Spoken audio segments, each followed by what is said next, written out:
Now we present the fabulous designs of Valentine St. Clair. Dallas is wearing the most elegant of evening costumes. We call the fabric gold bark. It's romantic, it's light, it moves, and it whispers in the wind to give you a much more romantic feeling. The dress underneath, the perfect frame, the absolute frame for the woman's own jewelry. The look of bugle beads sparkle, bedazzle, and dazzle the public. They look at this woman as if to say, she's a tiger, she's alive, she's vital, and she moves into your life with the same romantic, beautiful opulence.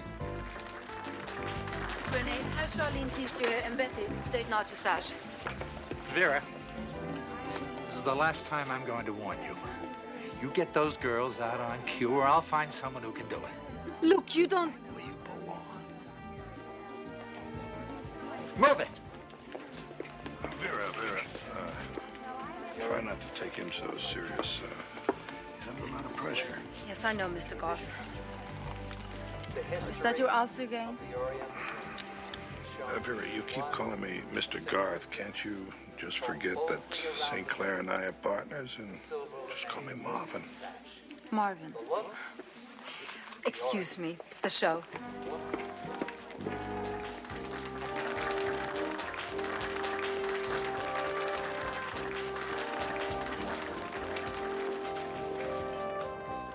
St. Clair. I told you to stay out front. Keep out of the way. I'll stay where I damn well please. Garth, take my advice. From now on, be my silent partner.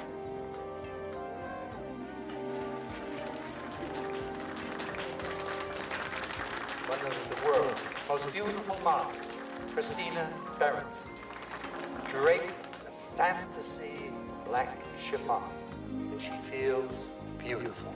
Christina Berenson.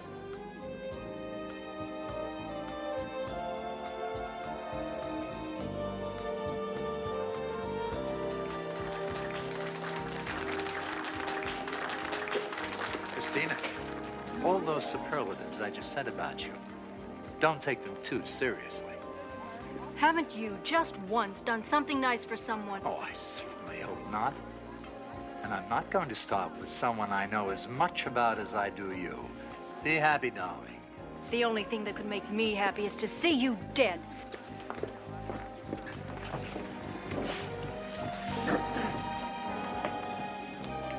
Try to pretend, Vera, just for the next few minutes, that you don't hate me as much as they do. And now, ladies and gentlemen, the most talked about designer from Los Angeles to New York to London. The incredible Valentine St. Clair.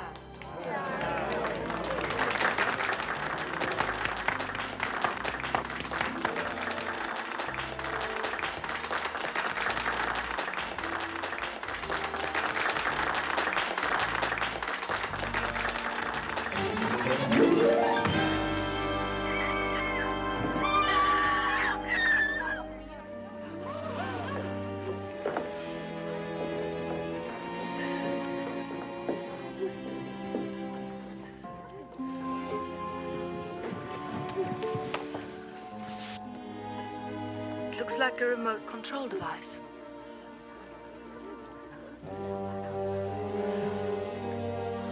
He's dead.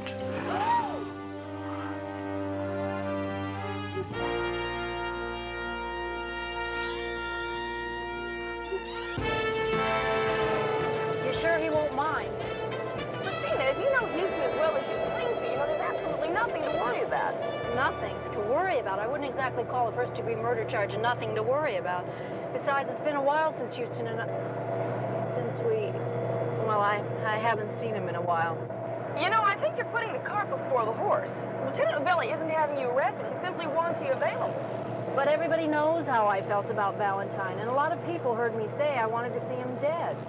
That would make you a prime suspect.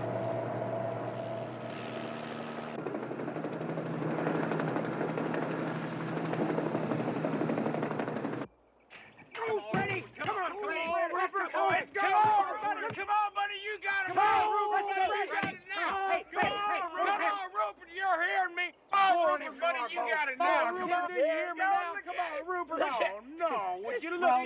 me, Rupert. Let's go get the... Oh, now, come on. Time out here. Time out. Time? What do you mean, time? We didn't set any time limit. Yeah, well, old Rupert here's not feeling up to snuff. I mean, he just flew in from Florida, and I bet you he's a little airsick. You know, jet lag or something. Frogs don't get jet lag. Well, this one does. Now, I mean, he's real sensitive. He comes from a long line of champions, fellas. He's a real thoroughbred, and I bet you he's got some Arabian in him, don't you? I don't care. You can't call a race in the middle. It just ain't fair. What are you gonna do, Houston? You gonna forfeit? Well, no, sir. Old Rupert can jump circles around your frog. Well, how'd you like to put your money where your frog is?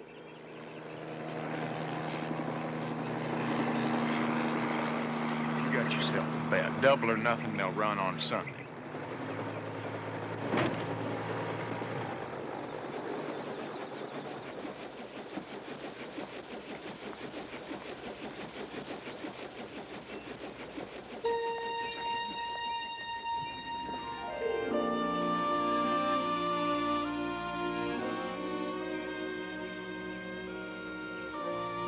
Hello, Rooster. Hello, Squeaky. Rooster and Squeaky. It's been a while. I bet you it's been 6 years, hasn't it? Let's go back to the office and get some lunch.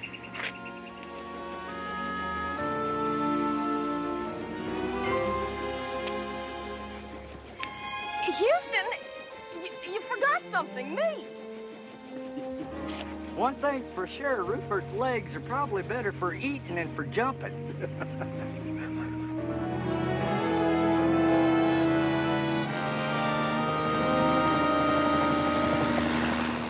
Now, don't you worry about a thing, Chris. Old Vincent the Belly's a friend of mine. I think I can reason with him. Has a much bigger problem than that, Houston. Believe me, there's nothing bigger than Murder One. Except maybe that thing you're wearing on your finger. It's a little too big for a friendship ring, isn't it? It's the real thing, Houston. It's wonderful. I met my Prince Charming just like you said I would. Man, my big mouth. Do I know him? He's a congressman. Oh, I see. I'm beginning to get it now. You get busted and his career goes bust, not to mention your love life with him, right? And you want me to help you?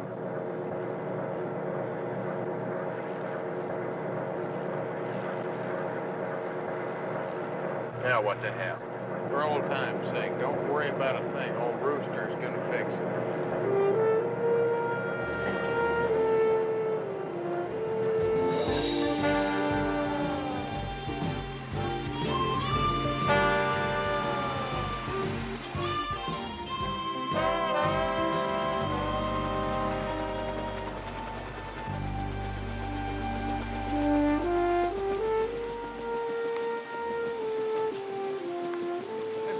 I don't quite understand is this deal with the remote control device, you know?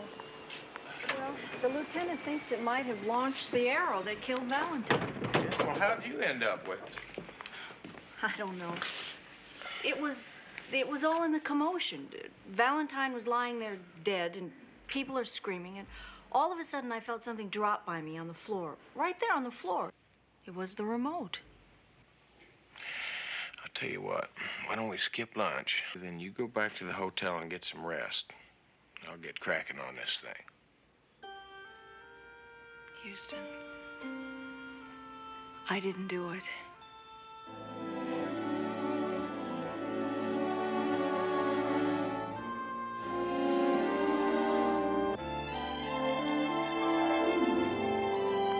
We think the arrow was launched electronically. And when Valentine was killed, your lady friend was standing over there with this remote control device by her feet. And we have an eyewitness.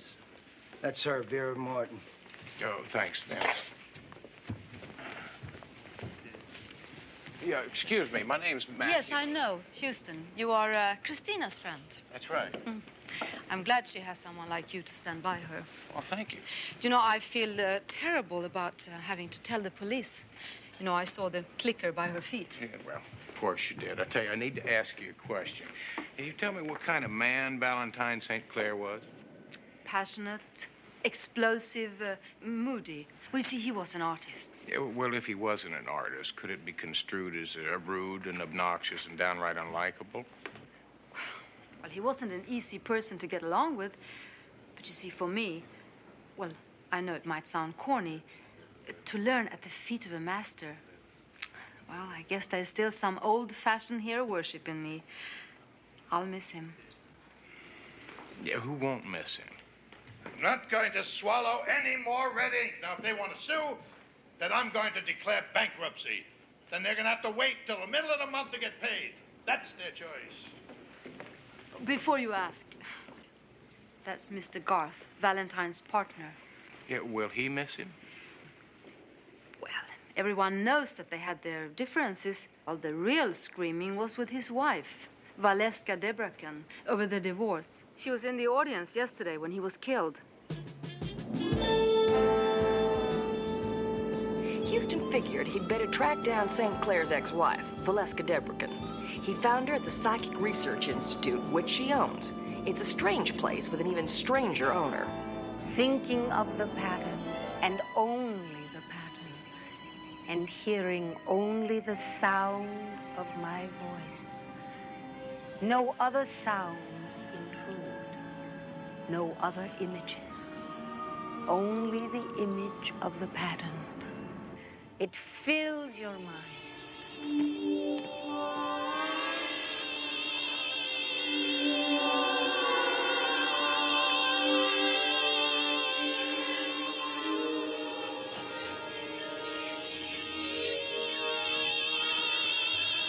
Well, would you look at that? That's fantastic.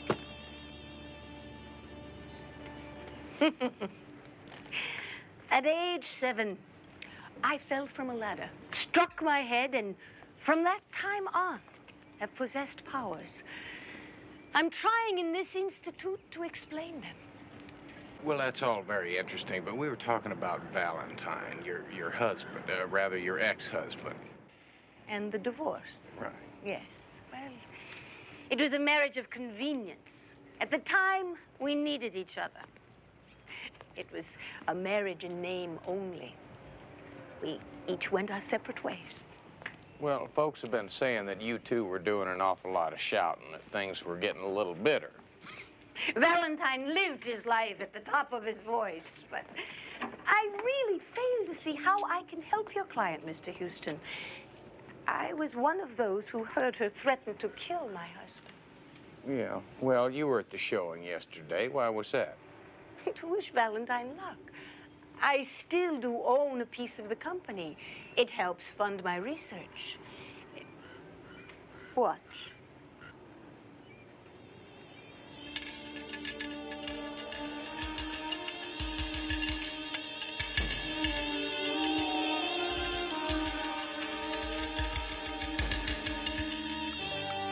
Yeah, well, after seeing this and the cards on the table and everything, it does kind of lead me to believe that you know a thing or two about showbiz. It is not show business, Mr. Houston. This institute is world-renowned. Our works are supported by donations from every country in the free world.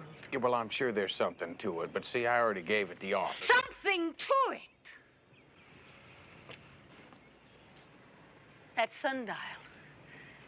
I think it's a bit slow.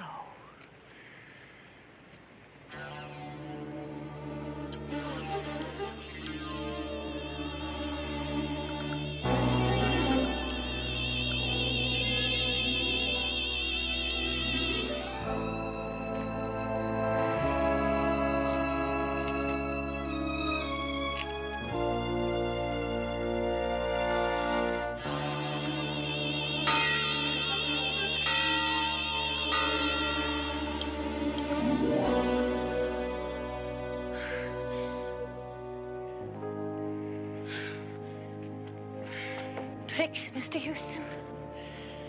Magicians and jesters perform tricks.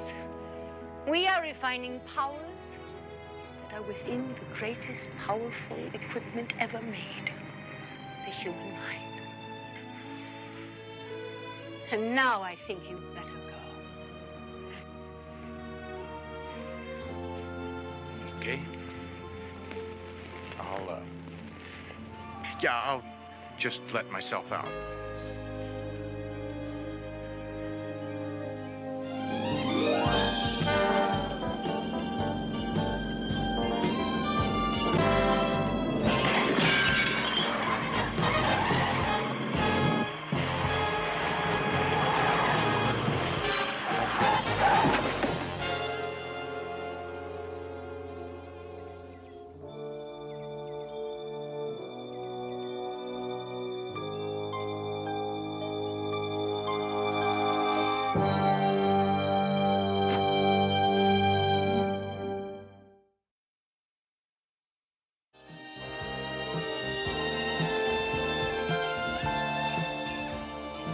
Tell you something, CJ. Now, I'm less than partial to being shot at, and I'd just as soon we find out who did it before they try it again.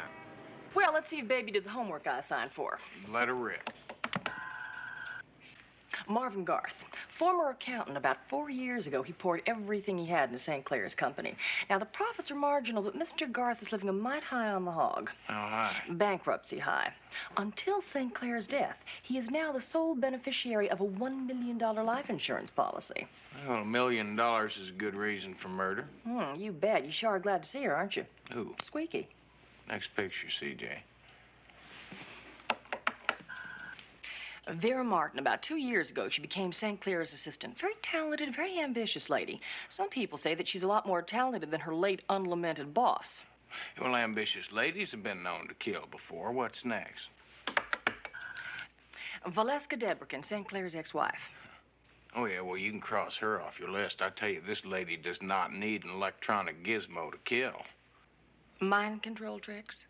Yeah, I mean, I saw that lady do some things that give a whole new meaning to the word spooky. Does it now? Are you sure it wasn't just an illusion? Houston, she used to be in showbiz. Before she launched that Psychic Institute, she was a hypnotist. Used to call herself Madame Valeska. Now, wait a minute. What are you trying to tell? You mean you're trying to tell me that I didn't really see what I saw and that she planted all that in my mind? Well, let me put it to you this way, Houston. There are some women that can make a man think just about anything they want. Speaking of which, why don't you tell me about Squeaky, Rooster? Were you engaged or what? Well, can I be real honest with you, CJ? Shoot.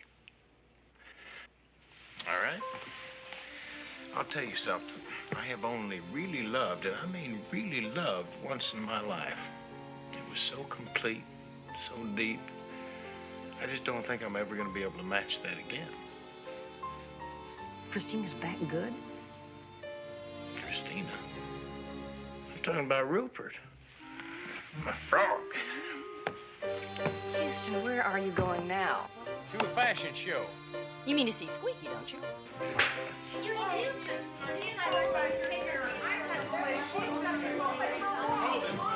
Hold that elevator! He did it again. I don't believe I'm going to forget what that man looks like. Houston, you have got to read these merger papers. We are already 1 week late. Well, Murray, what are we wasting our time on this puny little merger for when Rupert so desperately needs your help? Rupert. What firm is he with? Rupert's a frog that won't jump, which might mean you're in a lot of trouble, Murray. Me? Trouble? I never even met the frog. Well, you'll like him. I tell you what, you find the world's best frog expert and you put him in touch with me pronto. But Houston, No buts, Murray. Now, as soon as we get old Rupert jumping straight, then we'll talk about this little merger. Houston, where do I find a frog jumping expert? Call a frog.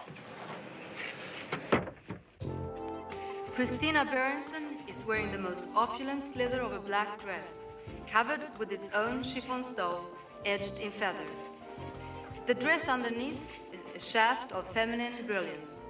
Slip the stole down, and the world is treated to the most exciting woman alive.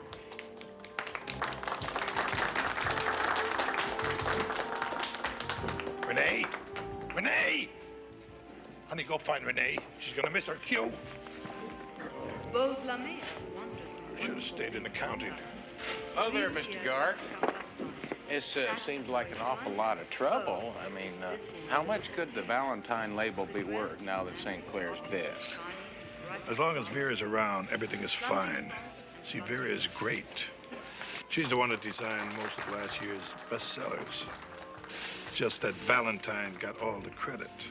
Well, if that's the case, Valentine's death is a pretty good break for you. And Let's not get ridiculous.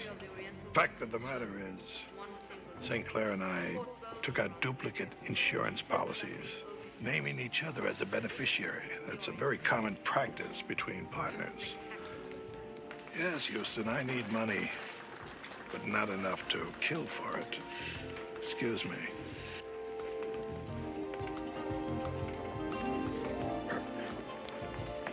The look of bugle beads sparkle, bedazzle, and dazzle. Christina? They look at this woman as if to say, she's a target, she's a lion, she's vital. She moves into your life with the same romantic, beautiful opulence that brightest flower does.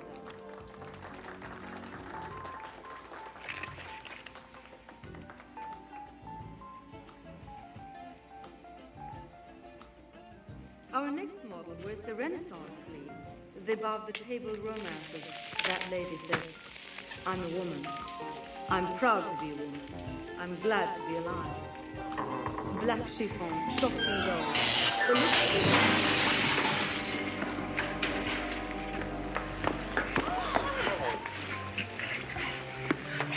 Are you all right? No, I'm not all right. If I was all right, I never would have left Texas and sold my ranch. And came out here, California. I'm feeling a little better now.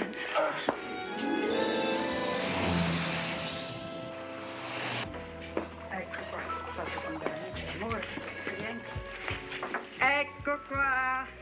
A beautiful antipasto for a beautiful lady. Oh, thank you, Mrs. Novelli. Oh, all my friends call me Mama. And you're my friend, Bellezza. Thank you, Mama. So, friend to friend, what's the secret, huh? I use all the same makeup as you do. So how come you look like that and I look like this, huh? Huh? Hey, but 30 years ago, ooh, I'd have given you a run for your money. Hey, and my son Vince wants to see you in the back. Yeah, I'll be right there, Mom. How can you be so calm? You were almost killed. Well, the only thing I'm concerned with right now is finding a killer. It never would have happened if you hadn't been trying to help me. What I'd like to say to you is thanks. Listen, would Rooster ever desert Squeaky? I mean, really, think about it. Houston, no matter what happens, promise me you'll always remember how beautiful it was between us.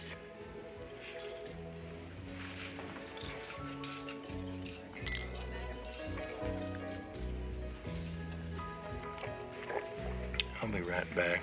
Don't you move.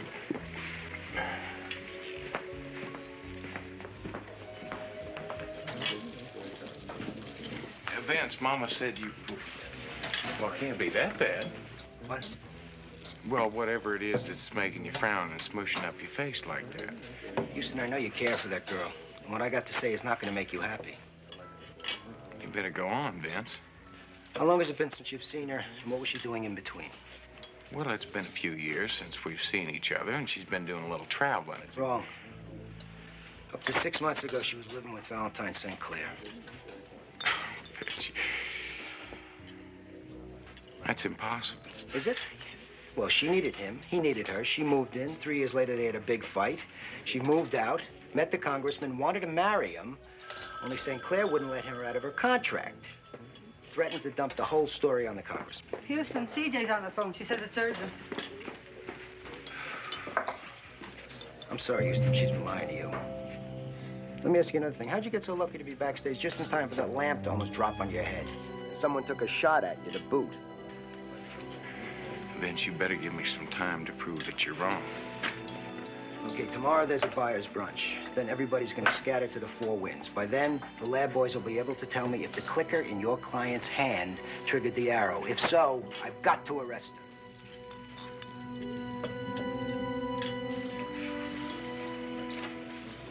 Hello, CJ. Houston, I think you better come home. Valeska Debrakin is here, and she says she knows who killed her husband. Bye-bye.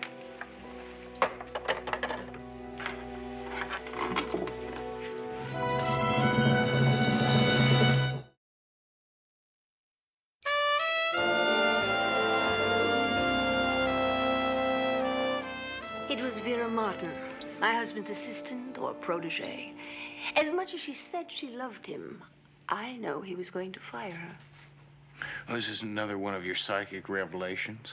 No, actually. I was going through my husband's things. He typically dictated notes to himself. Take a haircut, do this, do that. Fire Vera. Oh, and he had that vindictive streak in his voice, too. When he said fire Vera, he meant ruin Vera. He would have done it, too. And she had to know it. In a way, I really can't blame her. Well, thank you, Miss Valeska.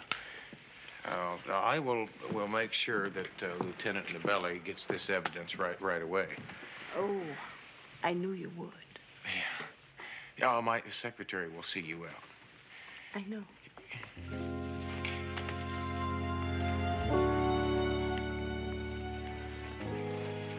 Oh, well, I'll tell you. The ingredients we've got in this Valentine mess, we could stir up a whole pot of Texas chili. Well, I've got a hunk of pepper to drop in the pot, which I just found out about an hour ago. Now, apparently Valentine used to like to have his European show about a month after his American show. It was canceled this year. Well, who canceled it? His partner, Garth, the day before Valentine was murdered. Well, it kind of sounds like our budget-minded ex-accountant figured a way he could save $1 or $2 if he knew Valentine wasn't going to be around in a month. The thought had crossed my mind. By the way, it's your shot. Yeah, so that gives us Vera, Christina, and Garth. They've all got Mom. Mom? Yeah. See, that's method, opportunity, and motive. You see, Garth inherits the business and $1 million worth of insurance money, and Vera gets to keep her job. And becomes head designer. And that brings us to Christina. Houston, our clients are never guilty unless you know something I don't know. Well, you better get rested up, because we've got an awful big day tomorrow. I need you to do a couple things for me. First, find out who's been sending the flowers to Vera. Second, I want you to get dressed up in your best bib and tucker and meet me at Tobias' party, because I think it's about time we started stirring a few of these folks up. I think it's time you tried to make a good shot. Yeah, well, I haven't got a shot. There is no such thing as a frog-jumping expert, at least not in this metropolitan area. There is, however, someone in Moss's Marsh, Florida, who is recognized as an authority. Well, send a plane, Murray. He only comes out of the Okefenokee at flood season, and the last flood was 1974. Hey, wait a minute. Are you trying to tell me we can't find him? Some say he's not a man at all, but merely a legend. Walking the swamp when the moon... Murray. What is that? I can save you the reading. There are only two ways to make a frog jump. Food or a predator. No tricks. There's no pep talk you can give them. They never heard of the Gipper, and they don't know from God and country. Here's your shot. Where? 2-ball combination, 12-ball in the corner.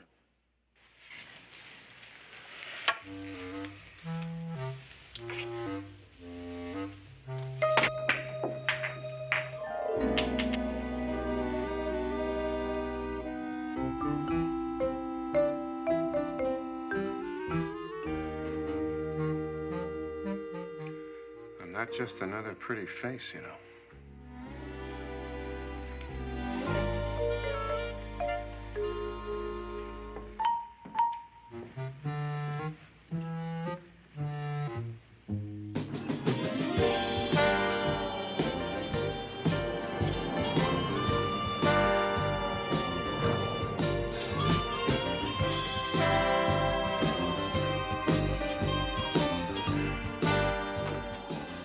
While I was checking out the florist to see who sent the flowers to Vera, Houston was off to the buyer's brunch to do some buying in his own fashion. Oh, I wish I hadn't said that. Why, Mr. Houston. How nice to see you. Well, thank you. Boy, you're looking pretty enough to be one of the models. What's the Texas word for flatterer? True. You know, it's such a shame that Mr. Valentine isn't here to see all of this. We've had over $2 million worth of bookings. Yeah, well, if he was here, you wouldn't be, right? What's that supposed to mean? Well, the truth is he was going to fire you, Vera. And then he was going to destroy your name in the industry, right? Now, you've got to admit, Vera, that's a pretty strong motive for murder, isn't it? He'd been promising me a partnership. And then he wouldn't come through. Of course he was going to ruin me. He wouldn't let me leave and compete against him. So he was planning to destroy my name to save his.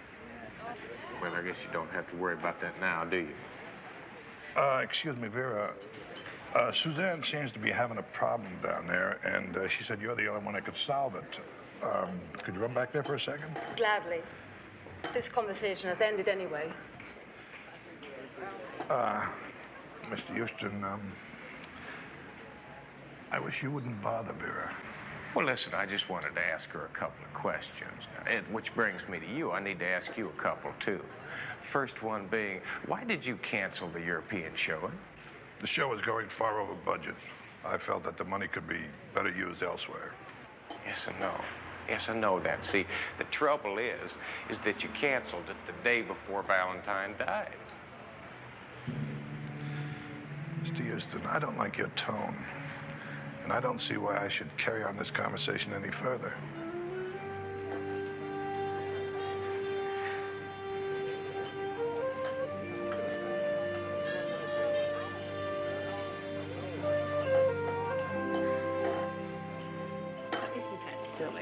Mr. Houston, what a surprise.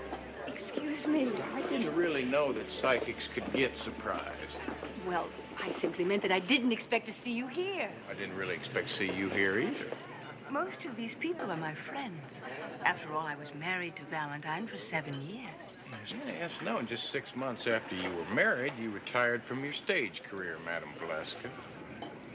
You see, I'm really curious to find out why you switched from your nightclub hypnotist act to your mind-reading. I don't like what you're thinking. Good day, Mr. Houston.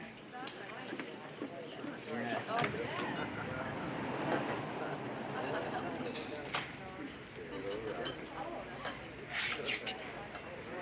Houston.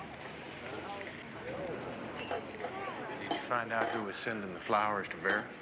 Yes, I did. Ladies and gentlemen, I am happy to announce that the proud tradition, the trend-setting designs of Valentine St. Clair fashions will live on through the enormous talent of his own protege, Vera Martin.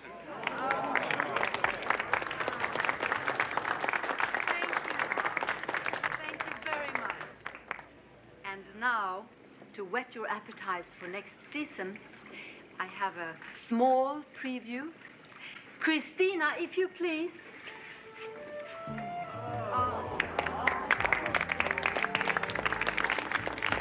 You know, I'll bet you old Garth is Vera's secret admirer. You should have seen the look he shot me when I challenged her.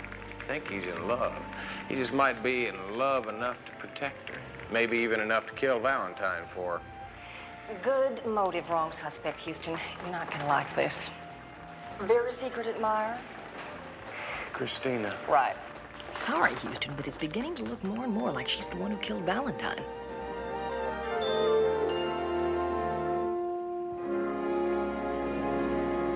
Christina, I do not want you lying to me anymore. I'm not lying to you, Houston. I wouldn't do that. Not to you. Since when, now?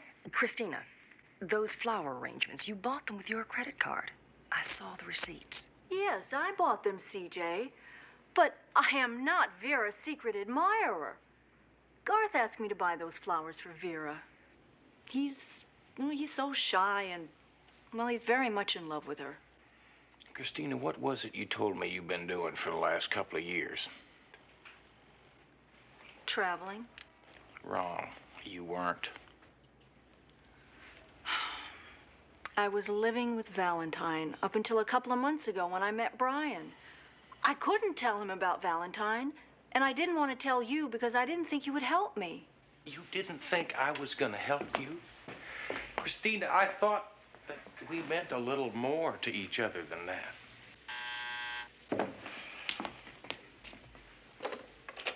Hello? Hold on. It's Vince.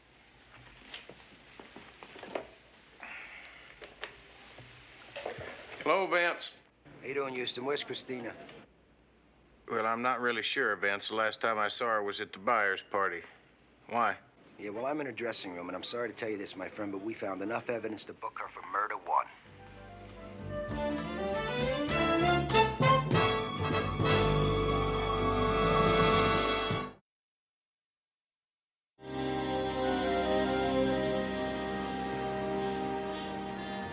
Found the stuff in the cushion. How convenient. Yeah, well, the wires match and the remote matches. That's a schematic of the actual work done. It matches. Christina's innocent. Now, Vince, this 7 proves it.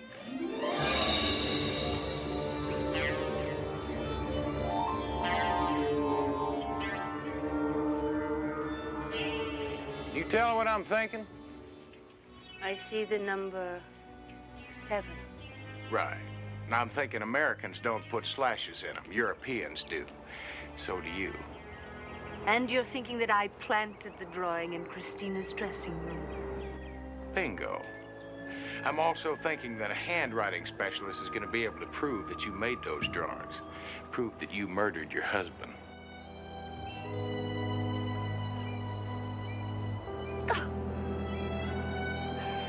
He would have destroyed this. All of it. If the divorce settlement came through, they were going to sell this land. I hope you're not asking for sympathy. Because, lady, you're a killer. Hold it. Right there. You're not entirely factual when you were describing the murder of my husband. I had help, Mr. Houston. I would imagine it was for the same reason, money, right? That's right. Now that Valentine is dead, Valeska gets to keep the Institute. And I get all the insurance money plus the company. We were a team in the best sense, Mr. Houston. I planned the murder. Garth carried it out. It was all a trick. Just like everything here, a trick, right? Don't make the mistake of underestimating me, Mr. Houston. The mind is an extremely powerful instrument. You'd be surprised what mine is capable of. But then you remember we talked about the mind, its potential, how the mind is susceptible to suggestions, some more so than others. We have a problem, don't we? You know that we killed Valentine, but you're not going to tell anyone, are you? Look at me, Mr. Houston. Here. Take the gun.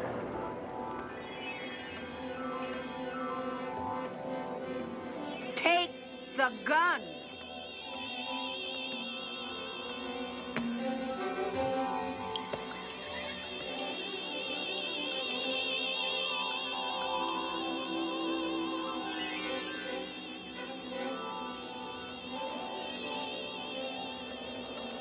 Now, Mr. Houston, look at me.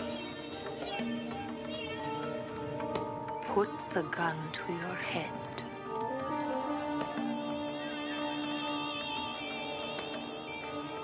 Isn't it a shame that when you discovered your beloved Christina was guilty, you decided to take your own life?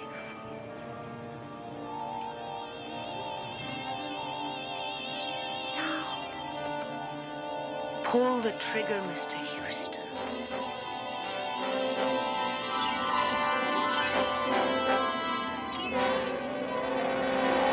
All right, the party's over, witchy poo. I believe this is what you call a Mexican standoff. Your power is stronger than I thought, Mr. Houston. But I'm afraid your gun isn't loaded. If you don't believe me, try it. Pull the trigger.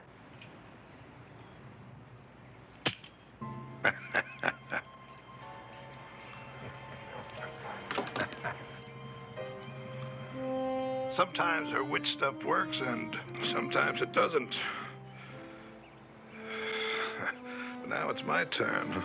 Oh, now, wait a minute. Look, before you shoot me, I want to tell you something. See, since I was here the other day, I've been practicing. You see that sundial there? Watch this.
Get up off there.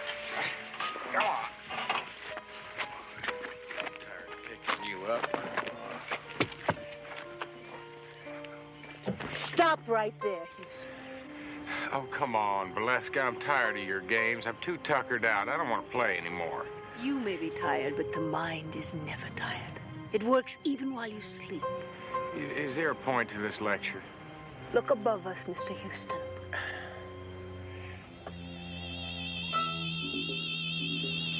Oh, this is a bunch of hogwash. Now, I believed it once, but I'm not going to believe it again. Now, you come out of there. Now, come on. Just get out of there.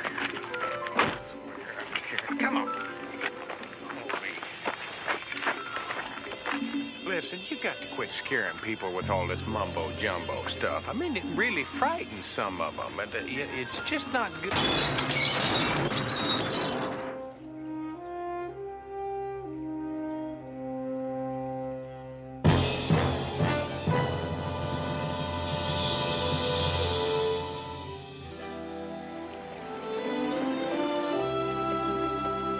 I remember the first time you brought me here. I never wanted to leave. It was a different time, wasn't it?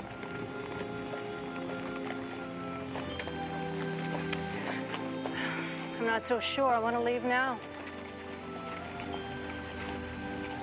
If you stay, you'll never really know, will you? What do you mean?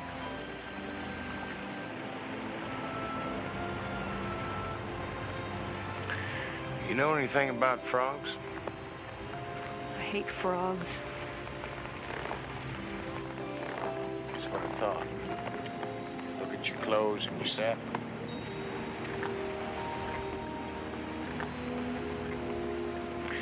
See, Christina,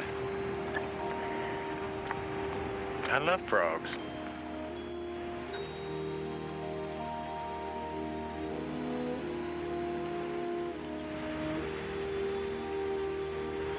Bye, Rooster.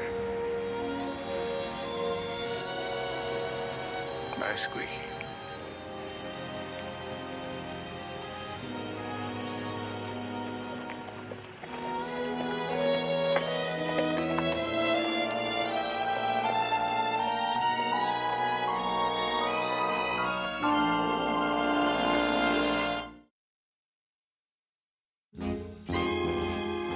Ready? Go! Come on! Come on, Ready! Go! The other way! Anyway, just jump! Ready! Come on, before you can go! First, ready! Ready, go! Come on, Ready! Go! Go! Whoa! Did you see that jump? I've never seen a jump like that ever. My golly, that ain't possible. Well, boys, I can't tell a lie. I do have a secret weapon.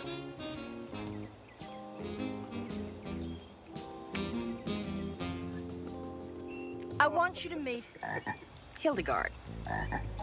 Now, being the official holder of the earnings, I'm going to announce that Houston and Rupert are the winners. Well, that's cheating. Using a female to lure a critter on. I don't know. I never seen any rules written down about it. Pretty slick item, Miss Parsons. You know something, Houston? There's an old saying. You gotta kiss a lot of frogs before you meet your prince.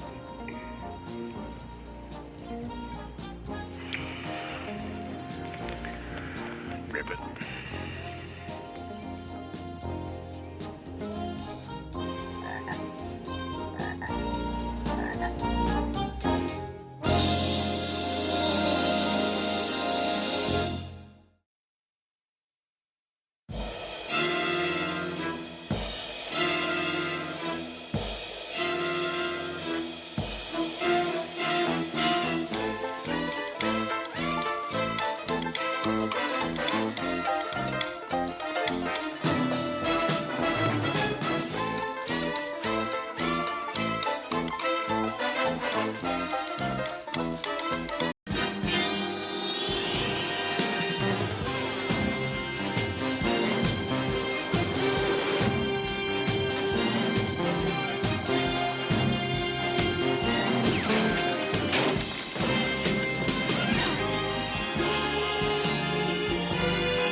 And of course, the emotions are up.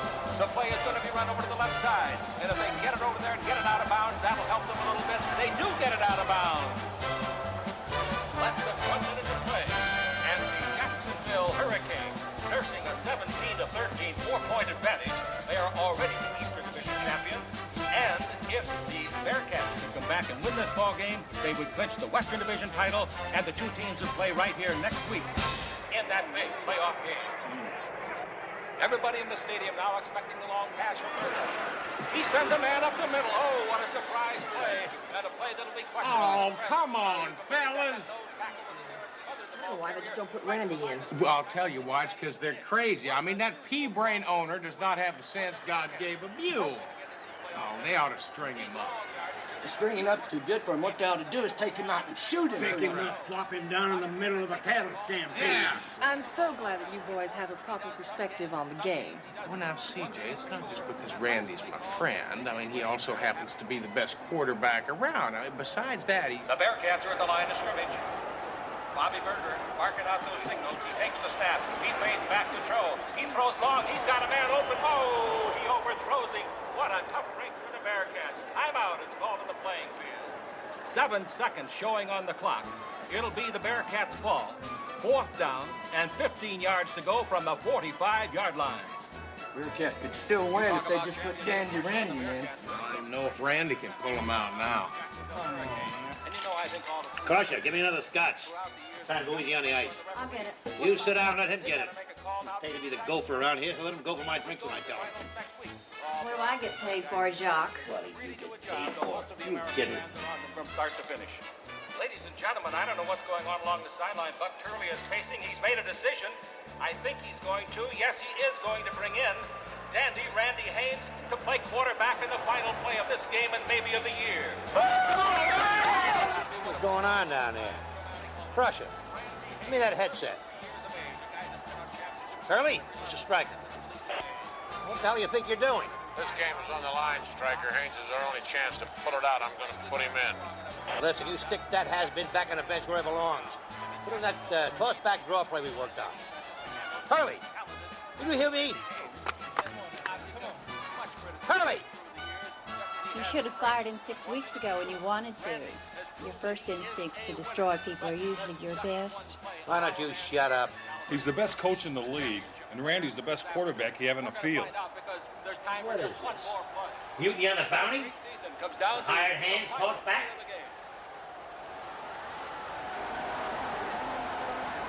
Jacksonville will rush only 3 men on this play, dropping them back for pass defense. Down! Set! Haynes takes the snap.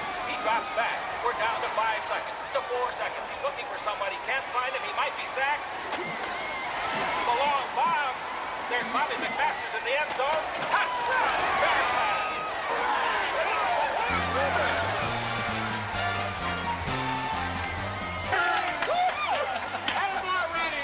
For toast, doesn't it? Randy Haynes has thrown that touchdown pass to McMasters, and it's a 20-17 victory for the Bearcats. That's the way to go there, Randy. That's the way to go. Hey, Randy, get it on. What a finish we had here today. Moments ago, the press had gathered over at the Jacksonville locker room door, but now, of course, they're in the California locker room. I want to talk to the players, to the coaches, and everybody else, but first of all, ladies and gentlemen, we want to talk to the owner of the California Bearcats, and he is Mr. Jock Striker. Sir, there are rumors that there is dissension on your ball club, and yet the Bearcats came back in the final minute, in fact, on the last play of the game, and win the championship. Does your team thrive on inner turmoil? Inner turmoil? The only inner turmoil I hear about is what I read in the papers. Sometimes I think you news hens, you tend to blow things out of proportion. Hey, look, we're in the playoffs, ain't we? You are in the playoffs. You are the Western Division champions. Right. Ladies and gentlemen, we'll be back with more in just a minute.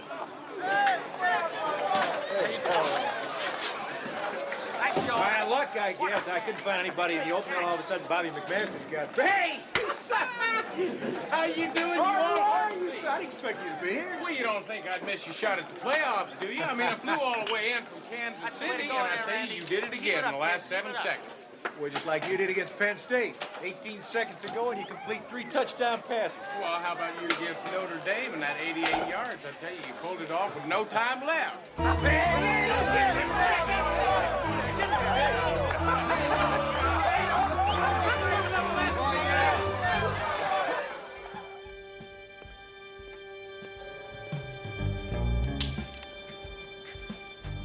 Who is it? Who's out there? Oh, it's you. Well, what do you want? Well? What's this, the game ball? Hey, what is this, a gag? Huh?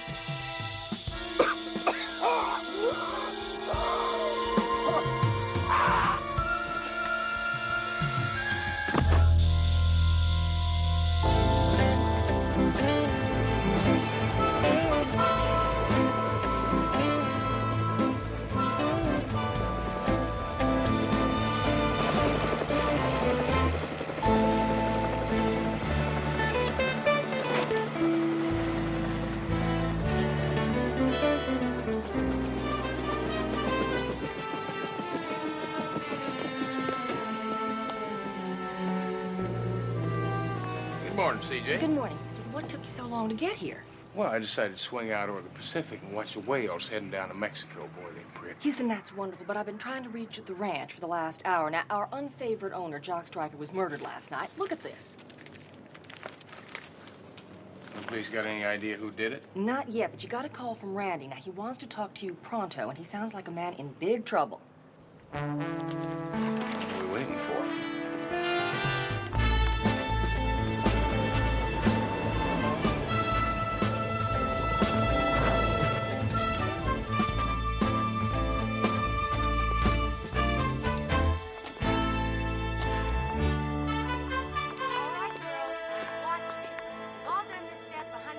Well, hello, Vince. What are you doing here? Guess I could ask you the same question.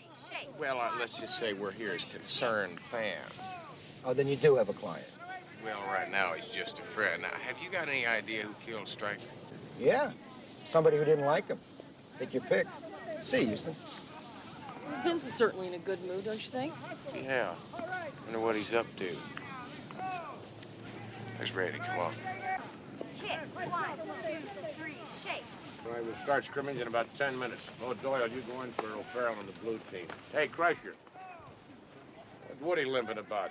Late hours or a pulled muscle? I guess. Both. Hey, hey. Hey, old buddy. Good to see you. Thanks for coming. Man, it's CJ. How are you? Hi. Great game last night. Well, thank you. I understand you got a problem. Yeah, well, I'm not sure. I mean, it was no secret how Stryker and I got along. I mean, one screaming match after the next. But now you got to understand, he always set me on the bench. He wouldn't play me. Well, Randy, you do have a reputation that makes Broadway Joe look like a Boy Scout. How much did that figure in Stryker's thinking? Well, I guess a lot. But now that reputation is past tense. It has to be. These knees aren't what they used to be. Houston, with luck, I got a couple more years left, and that's it. I need them. I'm broke. Broke? What do you mean, broke? Well, when I didn't blow, my business manager stole. But I still got a couple more years to make up for it. If you can get a second chance to prove yourself, right? Look, as long as I am not accused of murder, there's a big company who wants to hire me as their spokesman. We're talking about a line of sports clothes, commercials, personal appearances, endorsements. We're talking long-term big bucks. Well, Randy, that's all great, but would you do me a favor? We've been friends for an awful long time. Just look me right in the eyes and tell me why you wanted me to come down here. Because I got this feeling that you think that the police are coming after you and nobody else. Now, why is that? You always could read me faster than a bad pass defense. Well, you always used to say good pass defense. Well, that's when we were in college. You were helping me in my calculus papers. Yeah, you were terrible at it. You know, I got a call this morning. I couldn't recognize the voice. It was very muffled. They claim to have ironclad evidence that I killed Stryker. What kind of ironclad evidence? I don't know. They wouldn't say. Well, whatever it is, the mystery voice is probably trying to sell it. Did he say how much? No, I didn't say that either. He said we wanted to meet first. Randy, if you're being blackmailed, you should have told Novelli. Well, would you? I mean, if the world knows you hate somebody and he's found dead, would you go call the cops when somebody claims they got evidence against you? Listen, where'd you leave it with the blackmailer? Well, he's going to call me back. Tell me where and when. When he does, you get in touch with me, all right? Pronto. You got it. But Houston, I'm scared. I did not kill Stryker. This thing could mess me up. When I'm done with football, I mean, I'm not like you. There's nothing else. I got to make the most of these last 2 years. So why don't you get yourself out there and get ready for the big game? We'll see what we can do about this thing, huh? Thanks, buddy. You got it right. Bye-bye. Hey, Randy. Babe, believe you? Of course he did. Told you, Woody, my best pal. Hey, guys, look at him. Ladies, this is football, not a peep show. Now pay attention. Come on, get back in line. Come on. And 5 and 6 and 7 and 8.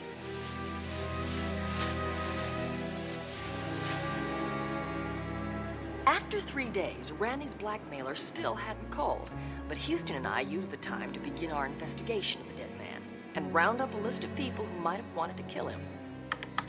Now, here we have Jock Stryker, the murder victim. Obviously, this was the man with the Midas touch. He not only owned the Bearcats, but he was on the board of 9 major corporations, and he had a little saying, "I don't get ulcers, I give them." Andrea Lott. She met Stryker 4 years ago when she was hired to organize the team cheerleaders. Apparently, he enjoyed her, shall we say, team enthusiasm. They've been living together ever since. Yeah, well, did she stand to inherit anything? Well, I still haven't figured out who got what, but I did find out that Stryker used to occasionally use her as a punching bag. Well, that's rude. Yes, it is. Well, it's Buck Turley. Looks a lot like Bear Bryant. You know, he's the best coach in professional football. Also, they had the classic love-hate relationship. Stryker loved him when they won, hated him when they lost. And Turley just flat out hated Stryker. He thought that all team owners were necessary evils. Yeah, well, you better do a little more checking on him, CJ. Thanks a lot, Houston. You're welcome. And last but not least, we have Crusher Kowalski. He has the extraordinary title of player rep, but in fact, he was only a gopher for the deceased. Now, they were close for many years, but in the last few weeks of Stryker's life, they argued a lot. You neglected to mention that Crusher Kowalski was a 3-time All-Pro lineman, traded 2 years ago to the Bearcats, never played a single game for his new team. Football is sort of a hobby of mine. Funny, you don't look like a football fan. Do you want some more? Stats are my most fun. Most efficient passer, Sammy Baugh. Pass completion percentage, 70.3, 1945 at the Washington Redskins. High point scorer lifetime, George Bland at 2002. Longest kickoff return... Yeah, Murray. Now, what about Crusher? Now, how come he never played for the Bearcats? An auto accident in the preseason. Leg injuries. Hello? Yes, hang on. It's Randy. Hey, Randy. I just got a call from the blackmailer. He wants me to meet him tonight. What time? 8:30 at the stadium. Listen, I don't want you anywhere near there, all right? You let me handle everything. Good enough. Oh, listen, CJ, tonight was the night I was supposed to treat you to that Texas T-bone with all the trimmings, right? Yes, it is, and I'm not going to let you get out of it. Yeah, well, I'll tell you what, in that case, if I'm a little late, why don't you go ahead and start without me, okay? Houston, where are you going? While you're keeping the T-bone warm, I'm going to the stadium, and I hope to catch a blackmailer.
What happened? Why'd you hit me? Look, I didn't hit you. I found you like this. You know, somebody hit me. How come I'm all wet? You were in the whirlpool. I pulled you out. Somebody was trying to drown you. I didn't see who. When he heard me coming, he ran and got away. Wait a minute, don't I know you from someplace? Too Mean Malone. That's right, you're a lineman for the Bearcats. Yeah, me and Randy are buddies. Real close. That's why I've been following you. I want to help you out on this case. Well, I appreciate the offer, but maybe... I said I was going to help you. Well, let's just say I saw this movie once about an ex-football player who wanted to become a private eye. Well, it got me thinking. I got my future to consider. Yeah, I'll tell you what, maybe we could discuss this another time. Are you trying to say you don't want my help? No. Yeah, you see, it just takes time to train a detective. You get to... I'm a fast learner. Ask the coach. I'll tell you something. See, my head's really not hitting on all 8 cylinders right now. Now, okay. Yeah, I do have something for you to do. You see, I need to find out who's got keys to this place, who might have left it open so you and I could get in here. Now, can you run that down for me? I'm already on it.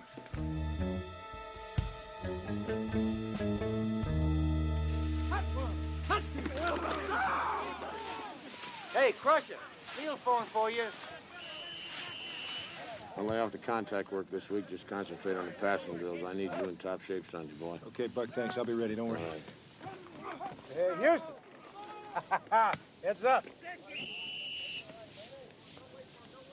Not bad, Houston. You haven't lost much over the years. Yeah, well, I almost lost it all last night. Instead of catching a blackmailer, I almost got myself killed. What? Well, I don't understand. Yeah, well, I got the same problem. You see, the question is somebody really trying to blackmail you, or were they just setting you up for an ambush? I'll tell you something, Randy, it doesn't make much sense. And the only thing I can figure is that somebody's got something on you, and you're not telling me anything about it. Well, I swear I don't know. Oh, come on, Randy. This is me, Houston. Now, we've been through an awful lot together. Now, how am I supposed to help you if you don't let me know what's going on?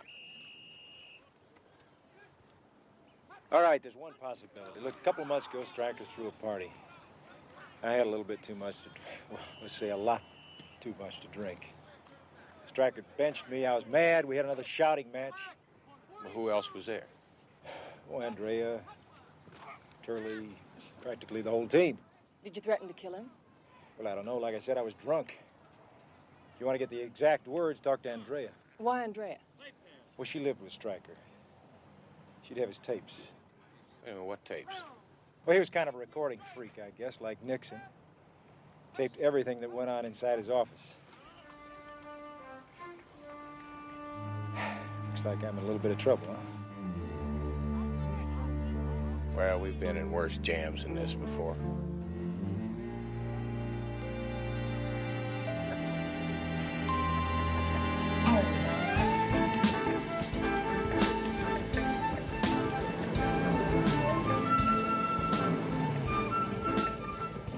Nat Houston is a man who never forgets a face, especially a beautiful one. So while I went back to the office to dig further into our suspects, he went on alone to talk to Andrea Lott. War is hell. Now, I would like the chairs all around here, and the podium for the minister should go right there, okay?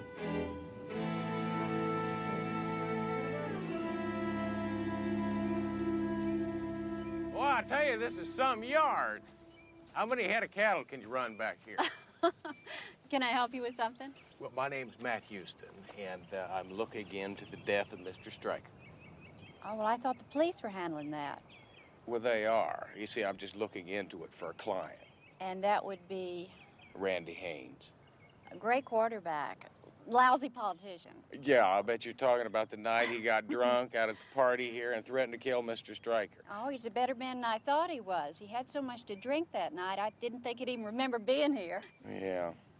Yeah, listen, I understand that Mr. Stryker used to make tape recordings of everything that went on here. Do you suppose I could listen to the one at the party that night? Well, I don't see why not. Come on, they're in the cabana. As a matter of fact, I'd kind of like to listen to all of them if I could. So you could find out who would like to kill Stryker? That's going to be a long list. You wouldn't happen to be on that list, would you? Me? No, I'm the last one to want to see him dead. Jock was the answer to this working girl's dream. From what I understand, he wasn't above working over his working girl. Jock was an ugly and mean man, but he gave me more chances than anybody else in this world. When I did a good job organizing the cheerleaders, he put me in charge of publicity. This year, he was going to make me a vice president. No, not because I live here, but because I earned it. Did you earn the beatings? Maybe. The first time he beat me up, I thought I was going to die. Then he came to the hospital and he cried and said he was sorry. That day, he gave me 1% of the team. That was 3.5 years ago. I now have 7% of the team. Tough way to make a living. What, getting beaten up? Yeah. Oh, I don't know. Don't all of us working stiffs have to get beaten up every day? The boss that yells at us, or do people have to work the rest of their lives in some factory? There's a lot of humiliation in this world, Mr. Houston. So it's an occasional fist in the face.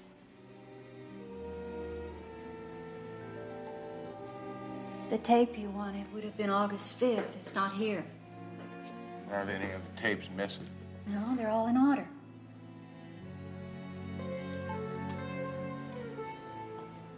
Yeah.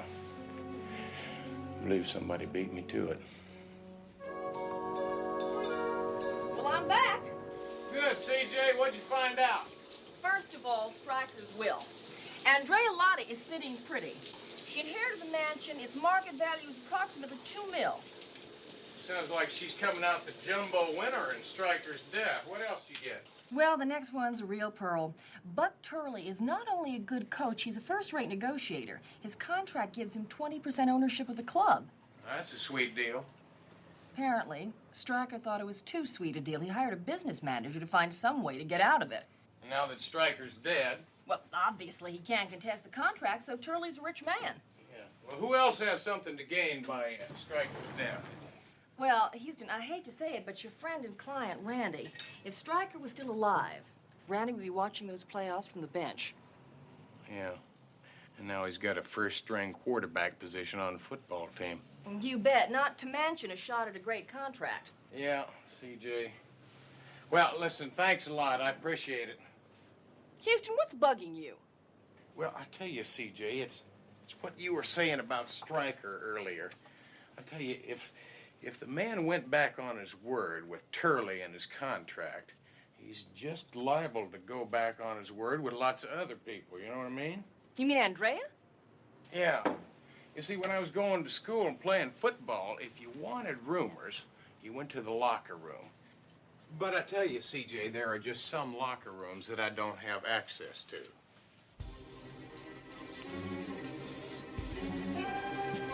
You don't mean locker room as in teddy bears? Yeah.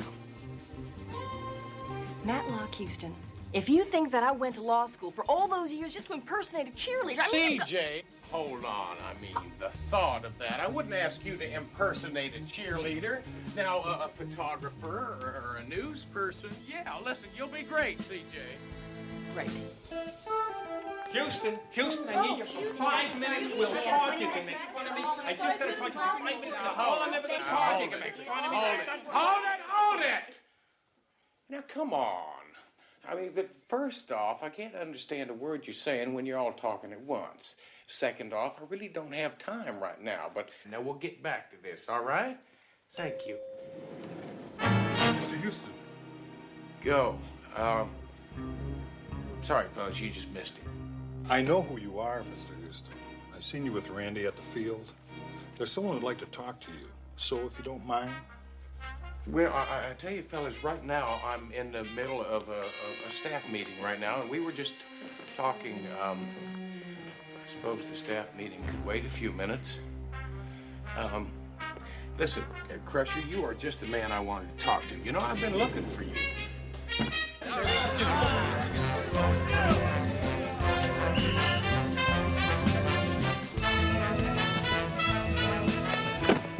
Come on, Swenson. You want to wear a championship ring, you got to do better than that. Don't bend it, break it in half. Get low. It's been a pleasure talking to you, Crusher. Coach, Mr. Houston. Well, glad you could make it, Houston. How could I resist such a charming invitation?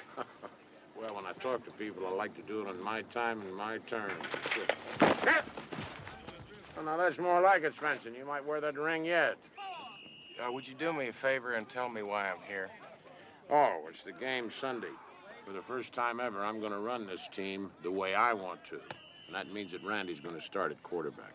Not if he's in jail for murder. He's innocent. I'm counting on you to prove that. What makes you so sure that Randy didn't kill Stryker? Houston, I know my players better than I know my own sons. He is no killer, believe me. And what about you? Why would I want to kill Stryker? Well, it's like you said, now you get a chance to run the team the way you want to. Everybody knows you hated Stryker. That's no secret. Besides that, now that he's dead, there's no chance of him reneging on the contract. Says you get 20% of the team. Oh, done your homework, haven't you? Yeah, sure, I hated Stryker. The reason I went to work for him, though, is because he gave me a piece of this club. But what the hell, Stryker was always reneging on deals, trying to back out. You see that guy over there? The Crusher? Yeah. He had a lifetime contract with Stryker. Tried to get out of that one, too. Yeah, he doesn't look like a man that'd deal with disappointment very much. Oh, you are so right, baby, so right. I'll see you in a minute, Coach. Houston, how's it going? You see any light at the end of the tunnel? Yeah, I'll tell you right now, I've got so many unanswered questions, I'm lost. Listen, would you do me a favor and give me a lift back into town? I Sort of got stuck out here without my car. Well, sure, you can use my car. Come on, I'll give you a lift down to the parking lot in my cart. Say, Houston, whatever happened that weekend you took Mary Lou McAllister to Laredo? Wait a minute, I thought you took her. How's your arm doing today? I'll put it in the cart.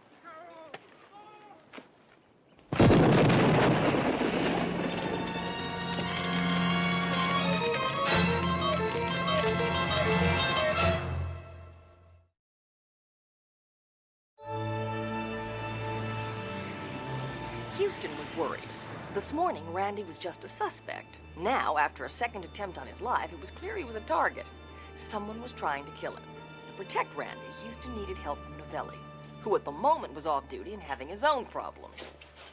Listen, have you seen Vince Novelli around? Houston, perfect timing. Hold this, will you? What are you doing? Does it look like I'm doing hand gliding? I'm spending my day off cooking. Mama's chef didn't show up, and I'm helping her out. Yeah, but anchovies and lasagna? Oh, hold on. Vince, if you'd rein up for a minute, I'd kind of like to talk to you. I can cook and talk. Yeah, well, it's about Randy. Oh, Houston, thank God you're here. Please, could you give my Vince a hand? Oh, relax, I've helped you before. That's why I'm worried, figlio mio. Houston, taste this. How is it? It's good, Vince. Now, about Randy. Look, everything's gonna be all right. And since that bomb totaled out his cart, we have a 24-hour police guard on him. He's safe. Yeah, but Vince, he's going to be out on that playing field on Sunday, and there's going to be 70,000 people out there. Now, how are we going to protect him then? Look, I'll talk to him at Stryker's memorial tomorrow. I'll convince him not to play. Vince, it's the most important game of his career. I can guarantee you he's going to be there. Listen, he'll be a sitting duck out there. I don't like the look on your face. It usually means trouble. Yeah, well, not this time, Vince. I'm just trying to figure out a way to protect the man. What are you talking about? Well, I could always get my arm back in shape. You gonna go out there for him? Vince, he's a friend. I'd do the same thing for you. You're making yourself a target. That's crazy. That's what I'm afraid of. This is yours.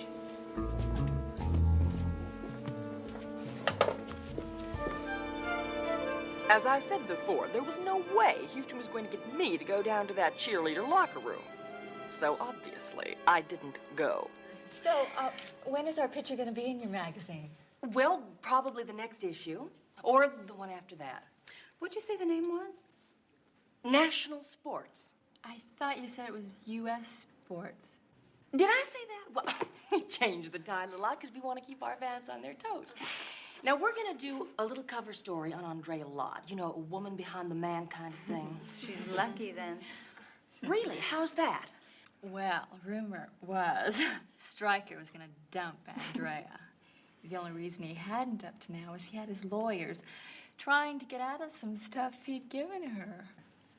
Did Andrea know that? Oh, well, if she didn't, she was the only one around here who didn't. Well, do you think that Andrea is capable of murdering Stryker? You ask me, I wonder why she waited so long. She's one tough cookie. Do you think it would help with your layout if you had a shot of me just with my pom-poms? You bet. Houston, not only did Jock Stryker have his lawyer working against Andrea, but once the bloom fell off the rose, apparently he started seeing a lot of other ladies. And I guess Andrea believes that turnabout is fair play. Rumor had it she had a boyfriend on the side. It's a happy household. Any idea who the boyfriend is? Not yet, but I did manage to track down a photograph of Crusher's car wreck. And a very interesting tidbit. Apparently, the night of the wreck, when he hurt his knees, he was not alone in that car. Randy, Turley, and Jock Stryker were all there with him. Well, how'd it happen? Wet roads, Crusher lost control of the car. There was an inference that he might have been drunk, but the police never pressed charges. So the Crusher wrecked his car, ruined his knees, and lost his career. And then Stryker put him on the payroll for $100,000 a year. Oh, that's an awful lot of money for a glorified gopher. Right. And totally out of character for Jock Stryker. Sir, if you'll just let me explain, I know I can satisfy. So, Houston, help! I found this guy sneaking around with all these papers. Yeah, well, don't worry about it. He works for us. Oh, he does? Well, he looks so suspicious. Well, he's paid to look suspicious. He's our accountant. Houston, why is Too Mean Malone running a security service for you? I'm his assistant. A what? Oh, wait, he's just sort of helping out Murray. Oh, well, now, if he's going to be on the payroll, he's going to have to fill out a W-4 and... No, Murray, you don't understand. He's not on the payroll. I'm not? Yeah, well, it's just a technicality. Yeah, Murray, you'll figure that out for me, won't you? I want to know how he knows who I am. Oh, Murray's a football fan. You don't look like no football fan. Oh, I am. I am. And you're Too Mean Malone, the leading lineman in football. But you've got 19 sacks, 7 interceptions. And no W-4 form. No W-4 form?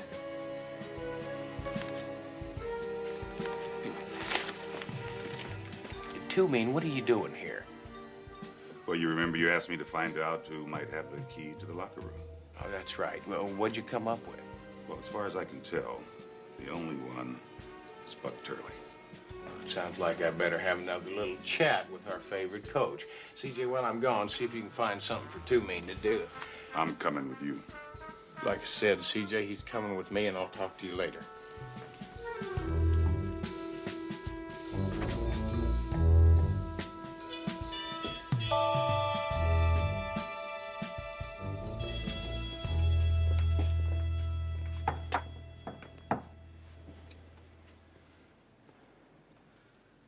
Well, maybe he's already gone to Stryker's memorial service. That's locked. I tell you what, we'll just catch up. Wait a minute.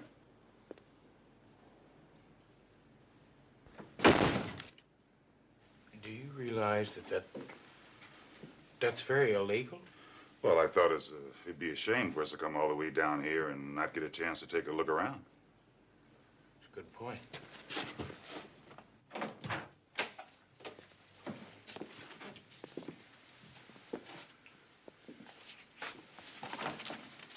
Well, isn't that something?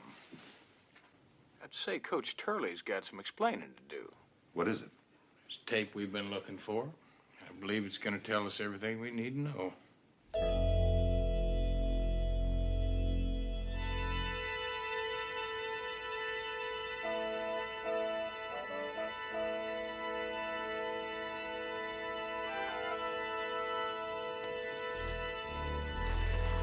Are we early? Actually, you're a little bit late. We were supposed to start 10 minutes ago. But nobody's here. Well, it doesn't surprise me. Everybody did hate Stryker. Well, at least somebody came. He brought the chairs. Excuse me, I really hate to say this, but I have a wedding in half an hour and another funeral right after that, so we really should be starting. Shouldn't we wait for Andrea first? Well, she called. She won't make it either. But she lives here. If we could all be seated, I can begin. The deceased, he was the football person. Yeah. Ah, that's what I thought. I pride myself on individualized services, so I prepared something special. Please.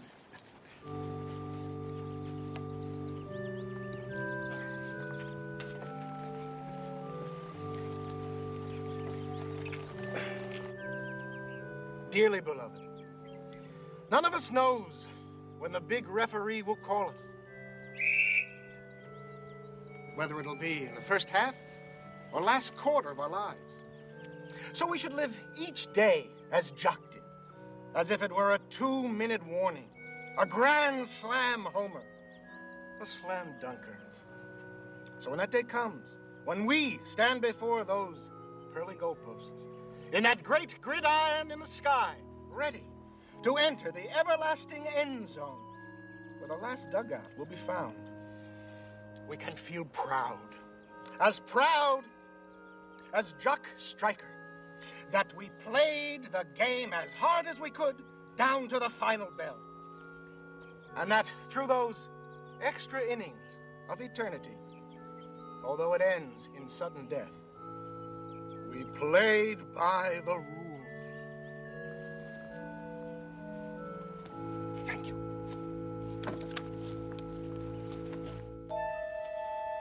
I'm so sorry. Yeah. I'm so sorry. I'm so sorry. I'm so sorry. Hey, Houston, hi. There's good news and bad news, Randy. Now, the good news is I found the missing tape. Yeah, and the bad news, I heard it. What does it say on the tape, Houston? No, not much, CJ. Just Randy telling Stryker that if he didn't start him first string this season, he was going to kill him. But I didn't do it. Look, I swear to it. Look, somebody must have heard the tapes or something.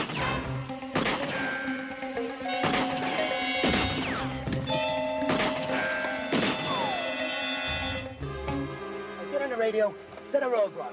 Come on, move. Are you satisfied now, Vince? I mean, all those shots were meant for Randy. Are you all right? Yeah. It's the third time somebody tried to kill him. Now, when are you going to believe the man's innocent? I believe him. That's what worries me. Why would that worry you, Vince? Because Sunday's game is all the closer, and I still don't have a killer. And I'm worried about what happens when number 9 runs on the field to play quarterback.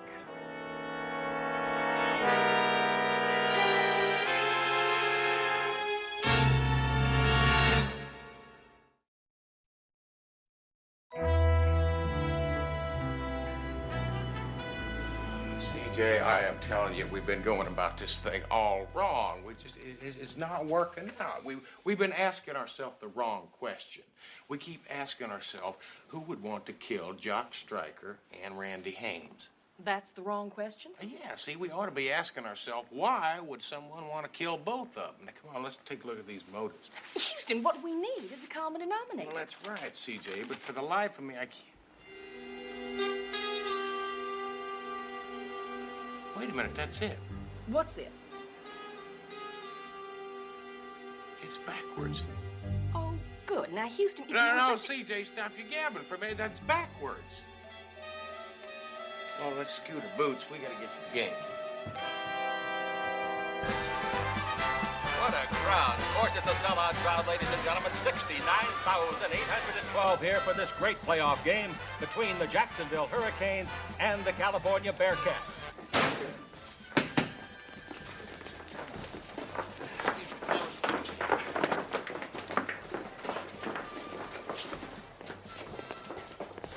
Hey, Houston, you here to cheer me on? Well, if I'm right, I'm going to save your life. What are you talking about? Now, Billy's got scores of cops out there covering the field. Besides, that killer's probably long gone by now. That's wrong. See, the killer really doesn't care about getting caught. He just cares about revenge. Revenge? Well, do you know who it is? Randy, the night Crusher got in a car wreck, you were with him, right? Yeah, so was Jock, Turley. Crusher told the police that he was driving. Well, I'll tell you something, Randy, I really don't believe that. Because I saw a picture of that car wreck. The whole rear passenger section of that car was damaged. And there's no way he could have gotten hurt unless he was sitting back there. Now, why don't you start telling me the truth?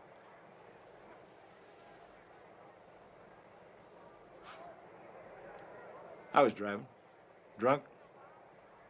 I was still in Stryker's good graces back then, and he was afraid if the cops found out I'd be arrested.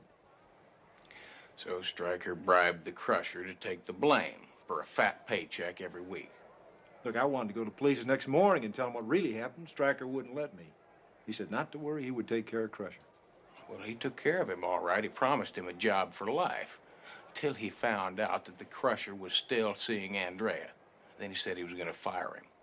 So the Crusher is out of a job, and because of you, he's out of a career.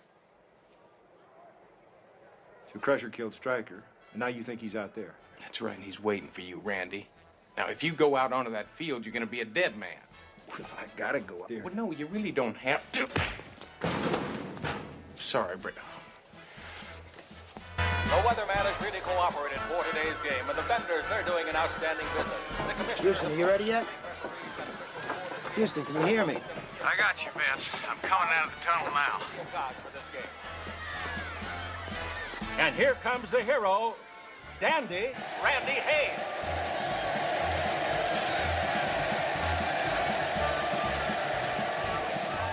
The California Bearcats sporting a Flossy season record 11-3-1. Of course, the Jacksonville Hurricanes. Oh, I tell you, Vince, that's some kind of feeling running out onto this field and all those people cheering. Just like old times. Houston, would you hold on to your ego and listen to me? I got men stationed all over this stadium. If Crusher doesn't show up, I'm going to look pretty silly. Well, look at it this way, Vince. If my plan backfires and I get myself killed, I'm not going to be around for you to say I told you so. Crusher gets there pretty quick. Biggest damn game of the year. I need that Randy in there. believe me, as soon as we get to Crusher, I'm gonna send Randy in. And if Houston gets killed, I'll send Randy. This Yeah. great coach, Buck Shirley, through the years, has been the point of a lot of controversy. But one thing can be said for sure. He usually comes out on top in anything that he tries. And of course... Hello, Vince. You guys come up with anything yet? No, nothing yet. Hold on. What do you got? We just got a report that there's somebody on the roof. We're checking it out now. The Hurricanes have the ball deep in their own territory. It'll be 1st and 10 from the 12-yard line. It's a spread formation. The quarterback drops back. Nobody to throw to. He swings wide to the left side, and the linebacker, number 55, comes up and drops him after a 5-yard gain. It'll be 2nd down and 5 at the 17-yard line. Pretty good blocking there, but perhaps a busted play. And at the outside, apparently an offside. The hook line went down and played. Don't move, man. You'll only make it worse. No, I got a bulletproof vest on. Come on, let me up. Two-Mean circle around to the other side. Along the far sideline, what's that? There goes Randy Haynes and Two-Mean running down the side, and they're chasing the mascot. They're chasing the bear.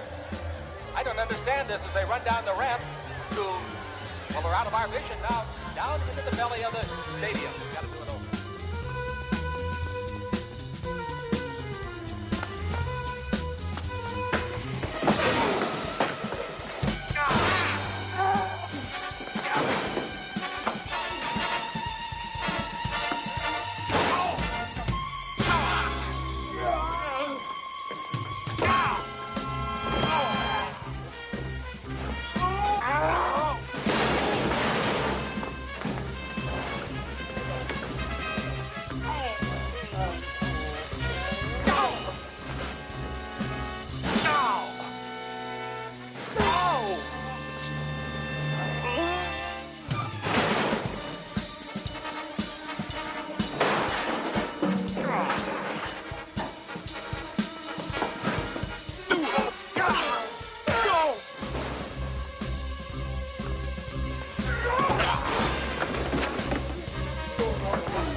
Houston, I should have killed you when I had a chance.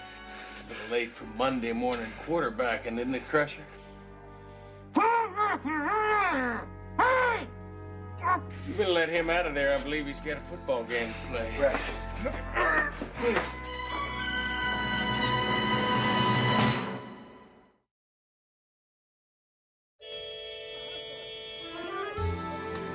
Oh, thanks. I really appreciate this. You guys were terrific Sunday, beating the Hurricanes the way you did. And do you realize if you win the championship, this football could be worth upwards of... Is it normal to include a home phone number when signing an autograph? Absolutely. This way, if anyone ever doubts it, it was really you. We'll just call you up and you can verify it. Matter of fact, maybe you have to put your home address down there. In case the phone lines are down. Houston, I just don't know how to thank you. Well, you just play next week's game the same way you did Sundays, and we'll call it even. How's that? Randy, we are so proud of you. Why don't we go have a Texas steak with all the trimmings? Well, I would love to, CJ, but I've already got plans. Oh, you do? Well, you see, in the interest of Bearcat team unity, I'm going to sort of take the cheerleaders to dinner. I thought you were in training, Randy. Now, don't worry about it, CJ. I'm sure the girls will give him a good workout.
JD, it's been so long.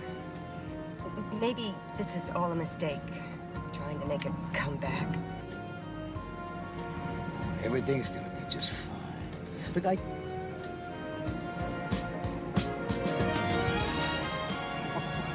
what did I tell you? Look at this. Oh, darling. They did that? For me?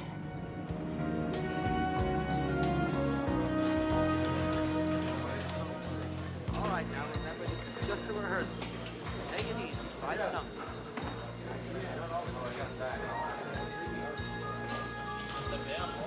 Okay, we're ready.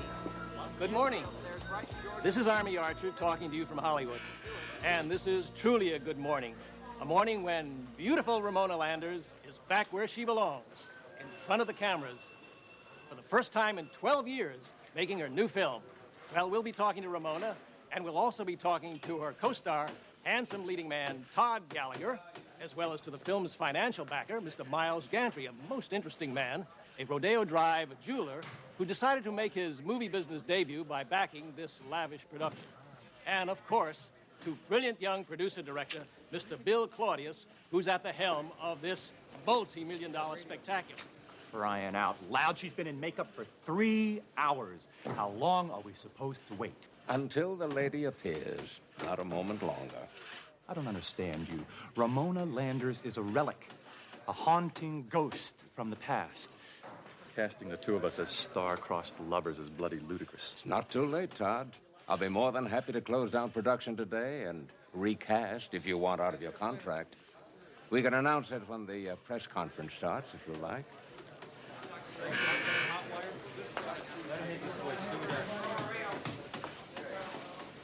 That's exactly the shot I want in the scene when she's cutting his hair. I never thought she was going to really come out of retirement. Still fretting over our leading lady, are we? Come along. The great lady approaches. Henry, you're still here after all these years. Well, actually, I retired a couple of years ago, Miss Landers. Ramona. When I heard that you were coming back today to start filming again, I called in all my debts so I could be here. That's the sweetest thing I ever heard. They don't make stars like you anymore. Not real movie stars.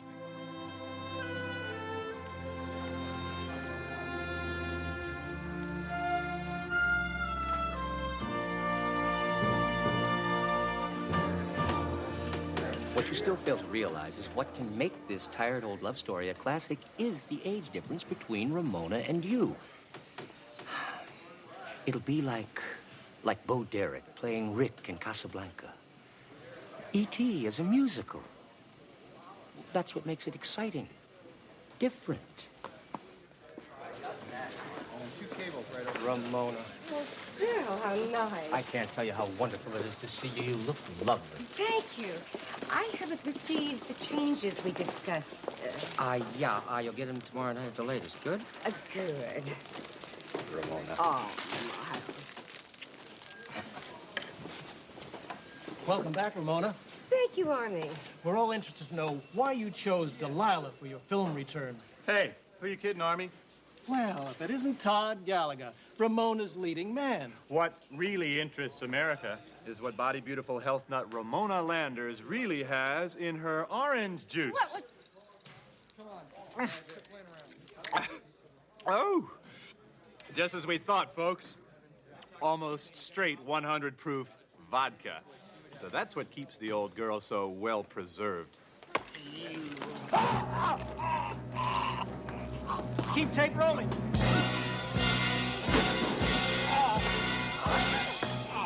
Todd.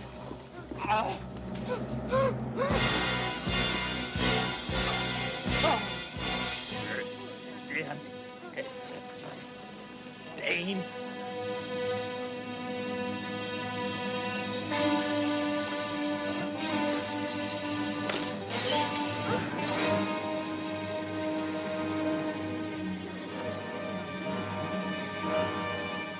He's dead.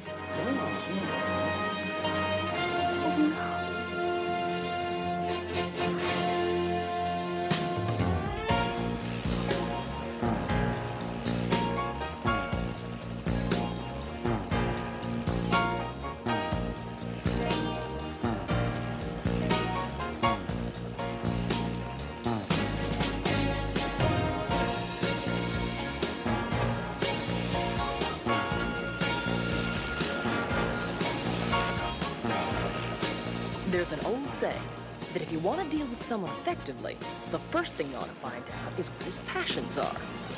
If the lesson that Murray, Houston's senior VP and financial wizard, never has caught on to. I mean, now here he is, way out at the back of Houston's ranch, trying to talk business with Matt while Matt's wrapped up into the passions of his life. Horses and chili. Texas chili, that is. The only real kind. Own private satellite into outer space just so you can watch the Oiler games live is really not good business practice. I never said it was, Murray. We get the Grand Ole Opry live, too. It's worth whatever it takes just to get to see Dolly Parton and her... No, I don't think this is gonna get it, fellas. It needs 3 more green chilies and 6 more red. 3 more greens and 6 more reds. That's exactly what I said. Didn't I say that? I said 3 more greens and 6 reds. Where are you going? To the office. But I'm telling you, in the hound's ear you did. You were talking jalapeno and cactus. But you're the one that tried to hunt pinto beans in the Texas chili. Wait a minute. Let me get this straight. This is the chili that you've been working on all week? This is the chili that you hope to win the contest with? And in doing so, win that horse, a horse that has become so important to you that I have had to cancel 3 corporate meetings and a merger for?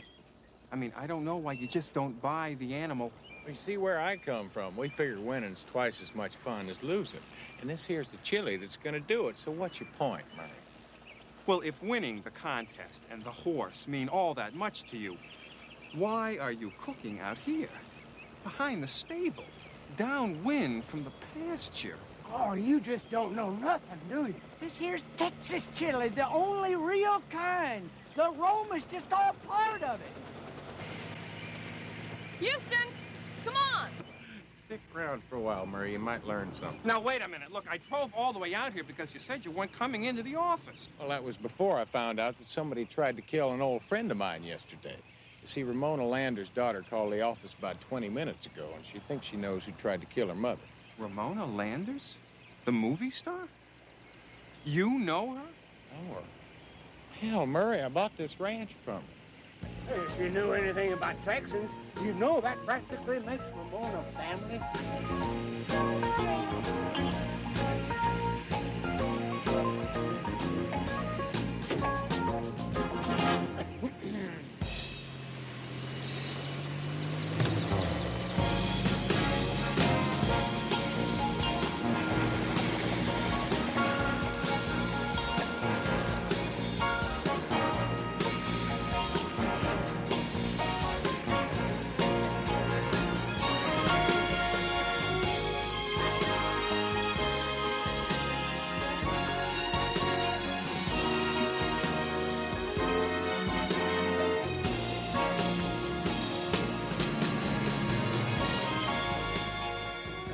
By now you should know that another one of Houston's passions, the only one that could pull him away from something as important as chili and horses, is helping friends.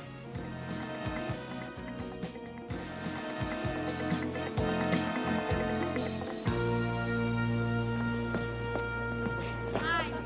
Look, Molly, you're all grown up. Oh, I don't know how to thank you. I didn't know who to turn to. I told you a long time ago, Molly, if you or your mom ever need anything, all you had to do was call. And I meant that. Now, CJ tells me you got an idea who tried to kill your mother. I do. It's my stepfather, J.D. Harris. He's trying to kill her just like he killed my father and twin brother 7 years ago. Now, that's pretty strong stuff. Have you got any proof? Well, my twin brother, Eric, who was killed with my father, he told me in a dream.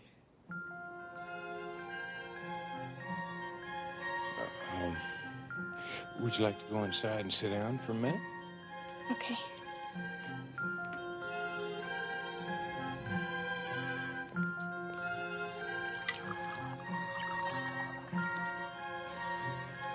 First, what you have to know is about my mom and dad. When I try to tell people how much they loved each other, they just kind of smile. I mean, my mom being a famous movie star and my father being an important director. Well, people think they know all about those Hollywood marriages. Now, listen. You don't have to explain anything about your mother's relationship with your dad. Everyone knows how devoted they were to each other. Then how could she remarry just 2 months after he was killed in a plane crash? And especially to J.D. Harris. He was only a stuntman. And ever since they've been remarried, he's kept her away from making movies and all of her friends. What about the movie she's starting now? Well, that's just it. He couldn't talk her out of this one. And that's why he has to kill her. Because once she's back with her real friends, she'll see he's just been using her. She'll throw him out without a penny. Doesn't your stepfather own a chain of self-defense schools? Right, and every one of those schools my mother paid for. It's just like those books he had published. Nothing he does ever makes money. But Mom's made him her beneficiary. That's why he has to kill her. It's because he wants her money. That's what Eric says. Your dead brother. In the dream. Yes.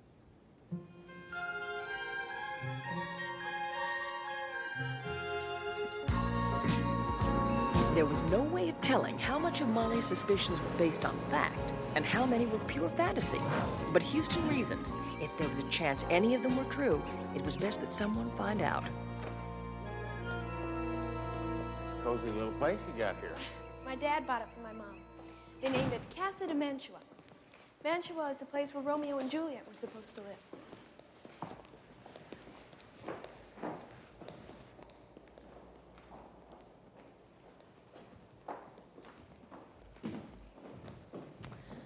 If you'd wait down there, my mother should be upstairs. I'll go see if I can find her. This can save more lives and prevent more rapes than having to fight. Oh, that's him, by the way. Fighting, impress on them My the value of stepfather. fast reflexes. Tell them to keep a lock on Those ladies are his self-defense club managers. He gives them special instruction twice a week. Hold it. Cammy. Look, why don't you give me a shout when your mother comes down, all right?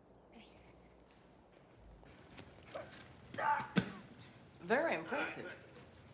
It's impressive, all right. I just hope it's friendly. All right, ladies, now you pair off and try. Hello there.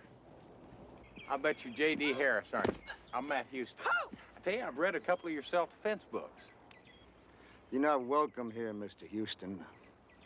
Yeah, well, maybe not by you, but your stepdaughter, Molly, seems to think her mother would kind of like to talk to me.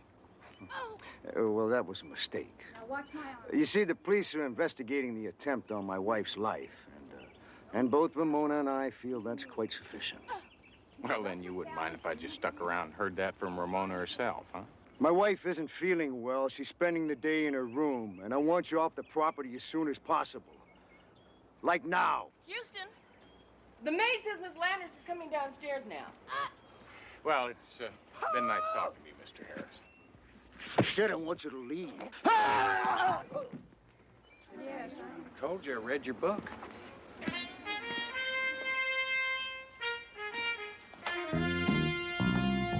Houston, it's so lovely to see you again.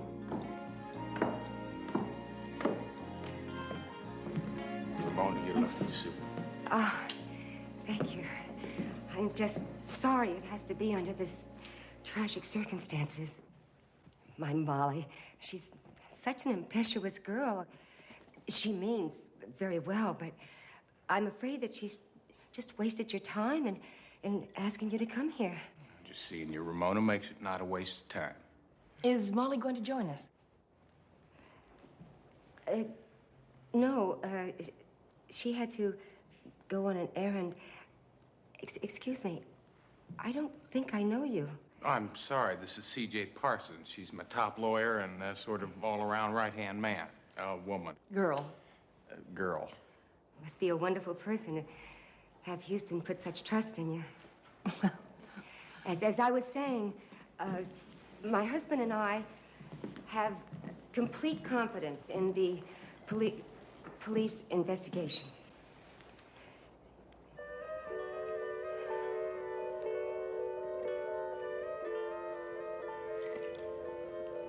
Mind if I had a sip of that?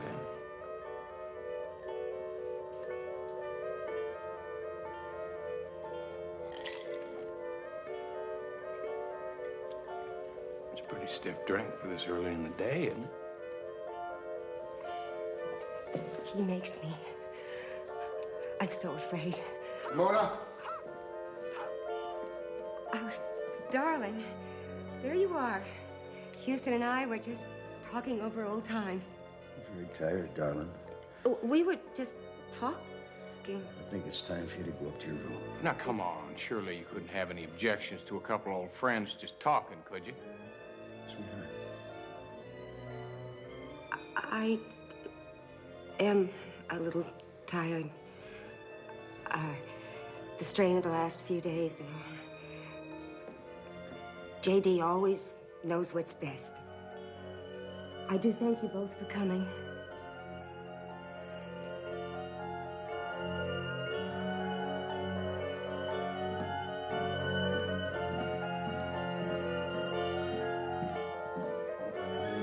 Well, I'd like to say it's been a real pleasure, Mr. Harris, but the only problem is, I've never been much good at lying.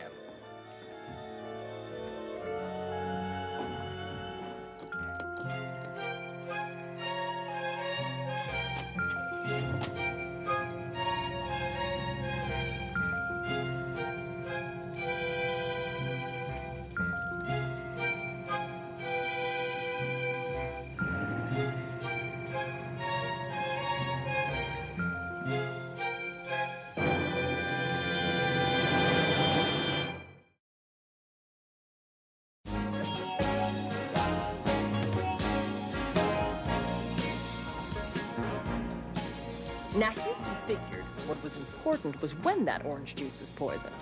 If it was before it was put on the table, then there could be a lot of suspects, like any nut who might have worked at the studio. That's only a couple of thousand. Now, on the other hand, if it was after, it would have had to have been somebody who could have gotten close enough to that table without looking suspicious. Meaning someone in the interview. Right. Your favorite Dr. Chuckles. J.D. Harris himself. Right, Ramona's husband. We both know what his motive could be, and according to Molly, that's money and lots of it. Bill Claudius, the, quote, boy wonder of directors, unquote. Miles Gantry owns a jewelry store on Rodeo Drive. Now, from what I could find out, he's completely financing Ramona's movie, some $5 million. What do you say we pay a little visit to Mr. Gantry, huh?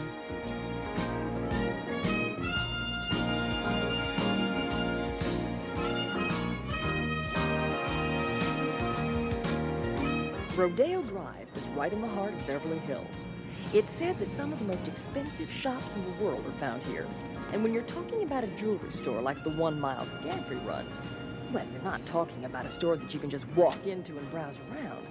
You have to make an appointment. Beautiful Megan wearing diamonds that once had a war fought over them. Our theme for this month's specials is historic jewels in new and exciting settings. The whole ensemble was once $2,000,001. Now marked down to the incredible $1,000,003. Good afternoon. I'm Miles Gantry. May I be of some service? Matt Houston, this is C.J. Parsons. Ah, yes, you called about that dreadful incident yesterday. I don't know what I can tell you. It's terrible what happened to Todd Gallagher. You know, he was the type of young man that everyone liked. He was perfect for that role. Are the police making any progress in finding out who's trying to kill Ramona? Well, Mr. Gantry, the police are working on lots of ideas, but I'm of the mind that the killer was someone close to Ramona. Probably at the news conference yesterday. Oh, but that's impossible. There was just Bill, J.D., and myself.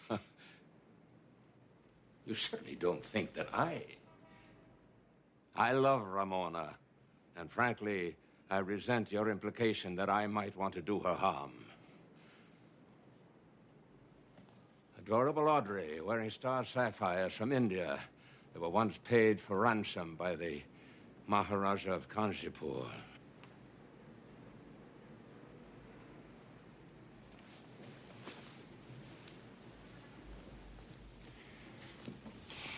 Did you get the distinct feeling that Gantry is trying just a little too hard to sell us on how much he loves Ramona? Yeah, a lot too hard. Just wish I could figure out a way to find out exactly what that man's really thinking. CJ. Hello. Hello. Tell me, how are the Green Ducks? Never better. Green Duck? Just an inside joke. I met Rick at a party a couple of weeks ago. What party? The one you weren't invited to, Houston. The one where I met Rick. Well, what's he doing here? He works here, Houston. He's the assistant manager. Now, listen, if you really want to find out what Miles Gandry is thinking, why don't I find out what Rick is doing for dinner tonight? Yeah. Why don't you tell me about the Green Ducks? Houston, haven't you ever seen a green duck? No. Then I guess you'll never understand.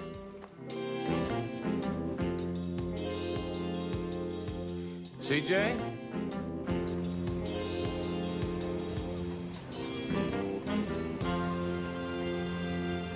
Listen, would you mind a whole hell of a lot if we just got back to the original question? Now, do you know anybody who'd want to poison Ramona?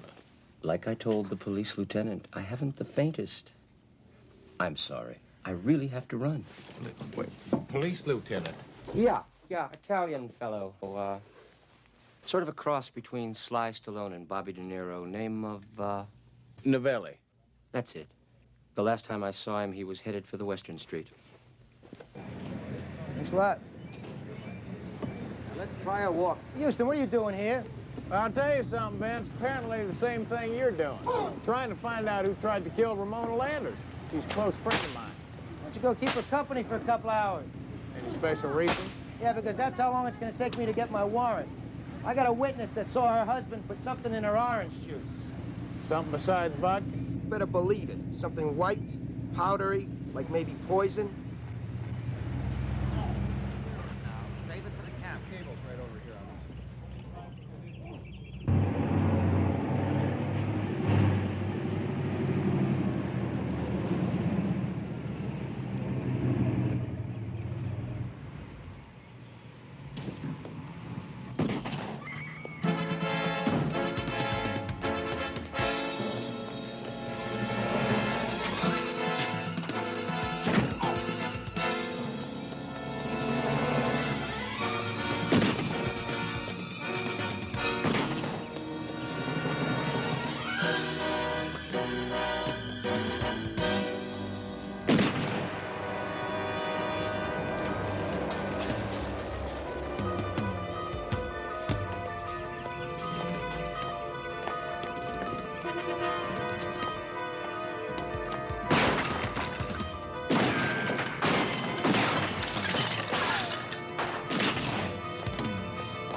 Ramona!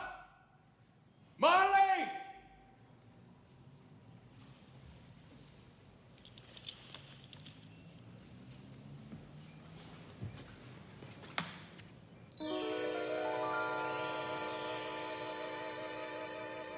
Stop!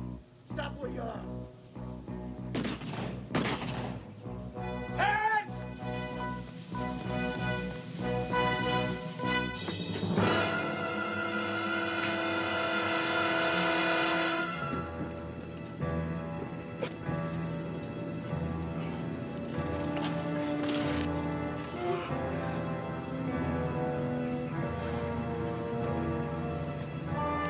Get an ambulance.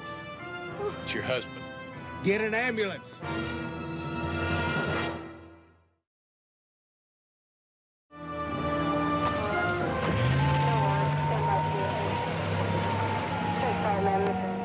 How's he doing, Vince? Still alive, but not by much. Was he able to talk and say who shot him? No, they don't even know if he's ever going to regain consciousness. It doesn't make any sense, Houston. It's all upside down. Just when we thought we had our killer, the killer almost kills him. Yeah, I know. How's Miss Landers taking it? Well, she's scared, Vince. At least she says she is. What is that supposed to mean? Well, I'm not sure where Molly or Ramona were while the shooting was going on. I went in the house and I called out for both of them. Well, they said they were hiding and were afraid to answer you. I know that's what they said, but they also said Harris told them to stay in the house. The trouble is that neither Ramona or Molly know where the other one was during the shooting. I'm just not sure which one of them to believe anymore. What do you mean? You see, I had a conversation with Ramona this morning. She said Molly was on an errand. Wrong. I just talked to Molly, and she said Harris had her locked in a room and her mother knew about it all along. Did you ask her mother about it? Well, of course I did, and she denied the whole thing. See, she says Molly's been having problems, dreams, nightmares, and that kind of thing. She's been imagining things. Listen, I'm gonna have to run and meet CJ. I'll talk to you later. You ever heard of a green duck? No. Right about now, that seems reasonable.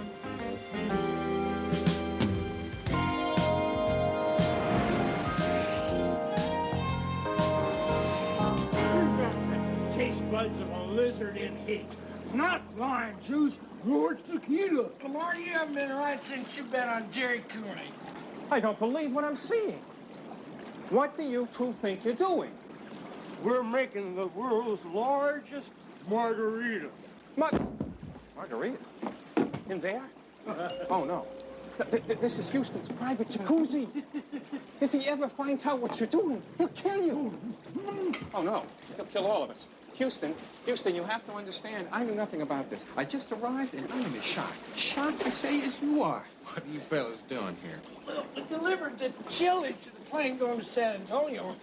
We just thought we'd stop by for a little nip. Needs more tequila. You're all crazy. You know that. You're crazy. No, he isn't, Murray. He does need more tequila. Come with me. CJ, what is it? I'm going to Mama Novelli's. With the Green Ducks? You want to find out about Miles Gantry? You get green ducks. But CJ...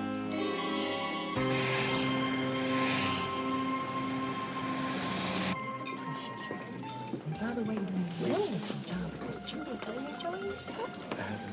Are you? And how's Miles doing? I'm so glad for you.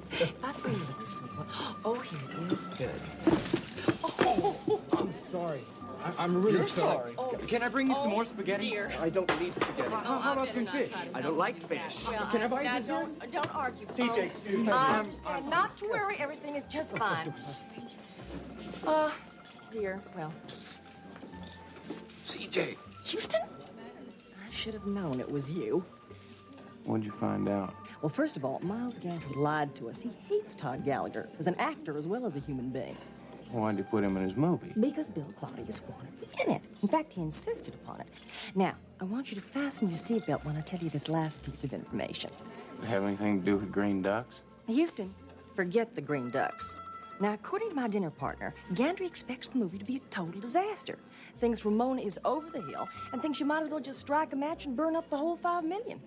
Why would a man sink $5 million into a movie when he knows it's going to be a bomb? Listen, I'll make a phone call.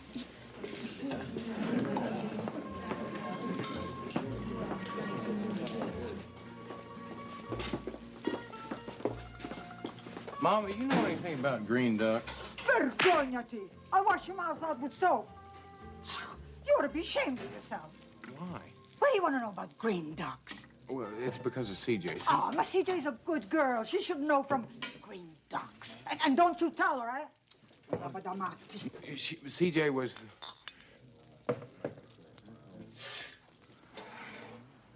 told me about the green ducks. Hello? Molly, listen, I gotta ask you a question. You know that diamond necklace your mother was wearing this afternoon? Was that real or was it a copy made for security purposes? Oh, definitely real. Mom doesn't like fake jewelry. She says only the real ones have any life. That's what I thought. I'll talk to you later.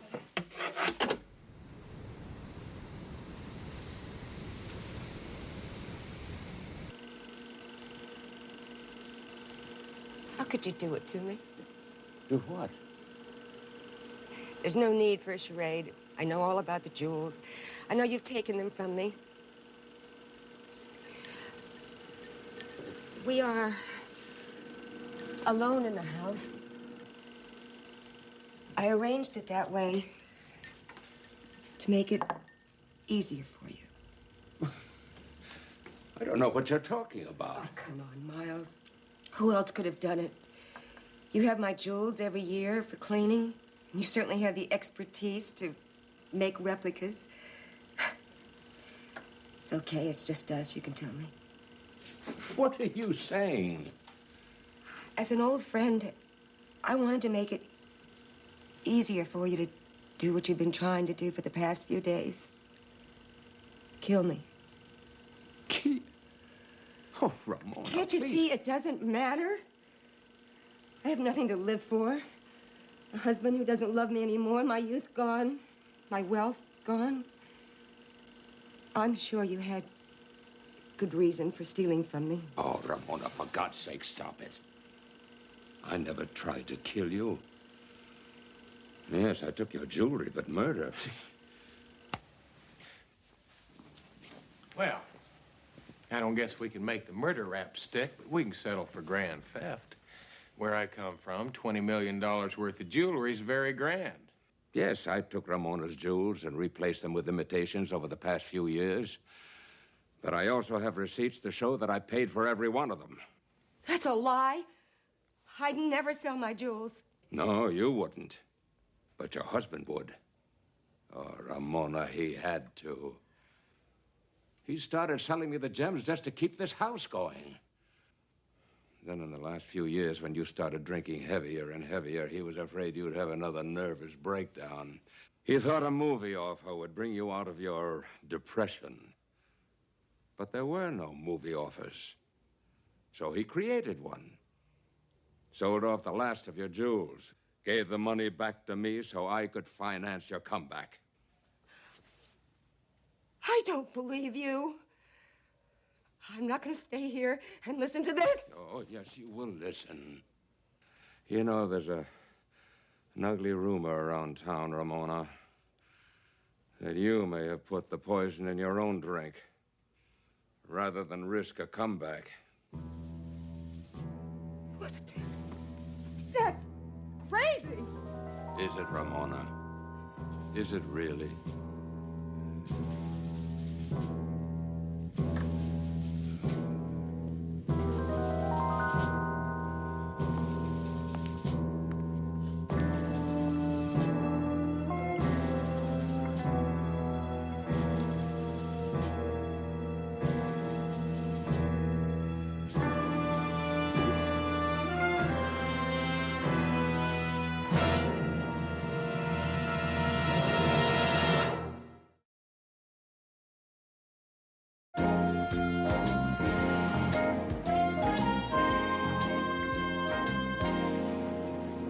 Houston, it is 6 a.m.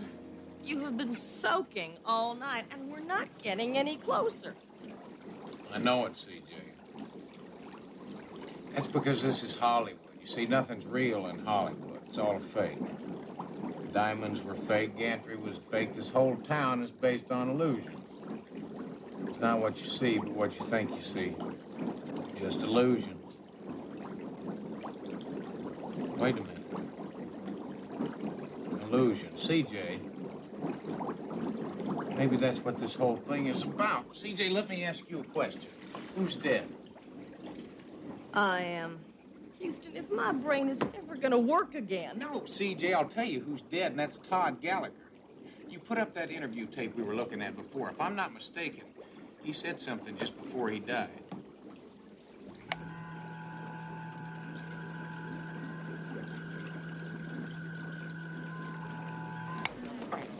Oh.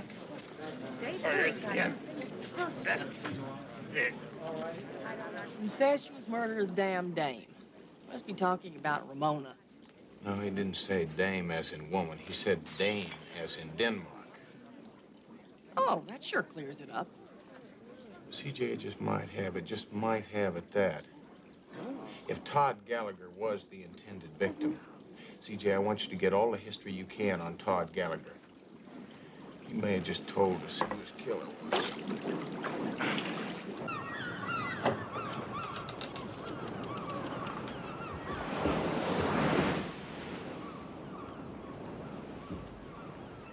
Hello, Vance. Houston, what are you doing here? Probably the same thing you're doing, just trying to follow up a lead. Go home. Clip coupons. It's a waste of time. Just another burglary. Headquarters tried to tie Gallagher's name with Ramona Landers. No connection. You know as well as I do, when a prominent person dies, a lot of second-story guys come out of the woodwork. Usually, while the funeral's going on. Oh, did they get anything of value? Who knows? The only person here is the maid. She doesn't speak English. See you later. All right.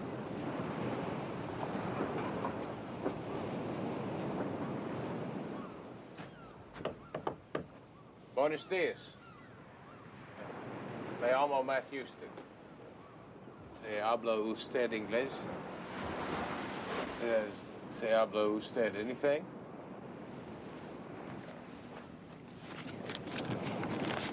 ¿Habla usted Ben Franklin? What do you want to know, cowboy? That's what I thought. Tell you, I need some information. Mr. Gallagher have a special place where he'd hide special things like a safe or anything like that? Oh, see, a very secret place. Good. Yeah.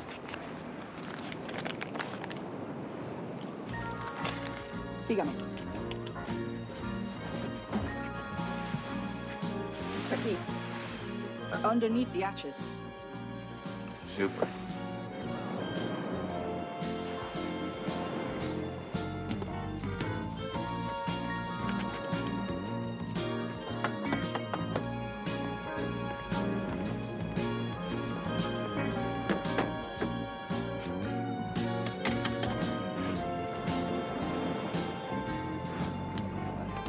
Are you hungry? Would you like some hot coffee and toast? I'd love some. Why don't you make mine black?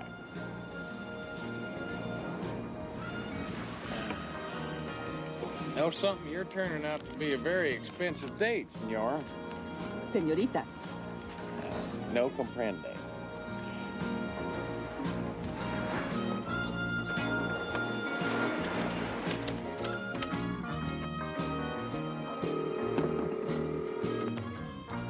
CJ, what'd you get? The information you wanted on Todd Gallagher? About 8 years ago, when our friend was in college, he did appear in a production of Hamlet. Yeah, let me guess. He played the role of Hamlet. Houston, if you knew all this, why did I bother? See, that's what I'm getting to. See, at the end of the play, the king poisons Hamlet. He's also killed his father. And he marries his mother, then he kills her off, too. They talk about violence on television. Anyway, he attacks the king, saying, incestuous, murderous, damn Dane. Oh, terrific. Now all we have to do is find out who the king is. I think we just have.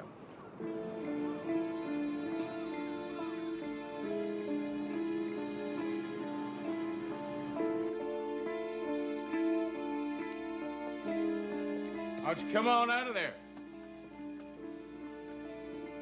Houston, nice to see you again. What can I do for you today? Well, I found what you missed at Gallagher's place. Your press clippings from Leland College. I'm not sure I know what you're talking about. Well, I think you do. See, it was an 8-year-old newspaper story about a drama student who killed his brother and then disappeared. He was a real bright kid. See, he used to act and direct in all the campus productions. The night his brother was killed, he played the murdering king in Hamlet. Well, it would appear my career in Hollywood is over. Actually, I was getting rather bored with it anyway. Why don't you tell me what kind of a man can kill his brother and then assume the name of Claudius, the murdering king in Hamlet? A clever one, yes? Then you made your way out here, made a real success for yourself. Then Todd Gallagher showed up. He recognized you from college. He blackmailed you into using him in all your movies. It really wouldn't have been so bad had he been a better actor. Then you found a way to get rid of him, didn't you? You knew how upset he was about playing opposite Ramona. You told him the only way to get rid of her was to humiliate her publicly.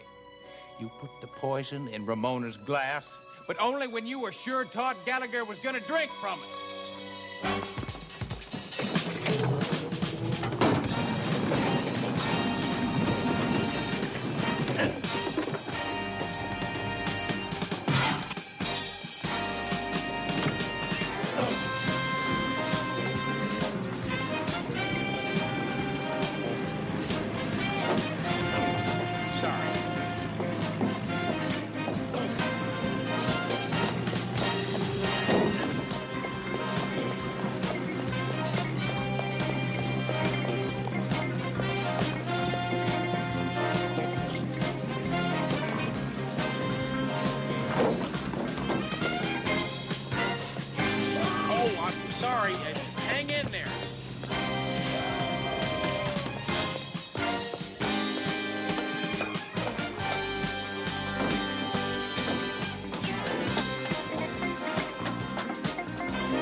About a week after Houston almost exploded himself in the movie history, J.D. Harris was released from the hospital.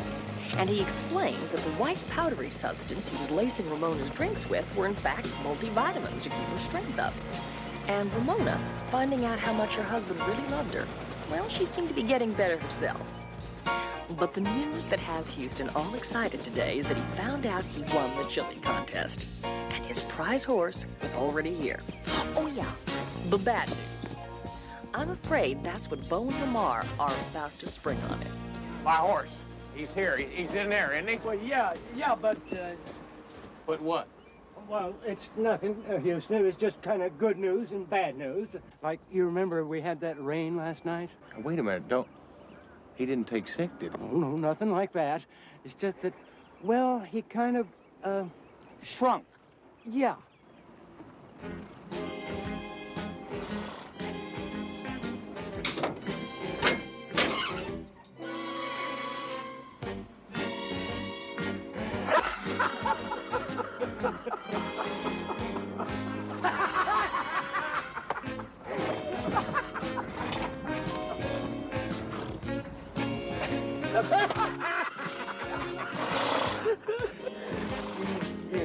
Yeah.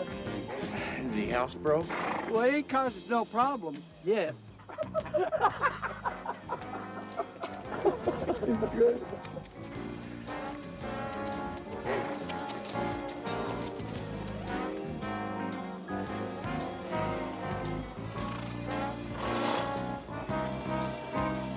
Oh. Look at you.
I don't think we ought to be here. Oh, come on, Sam. I've waited 7 years for this. I intend to savor every second of it.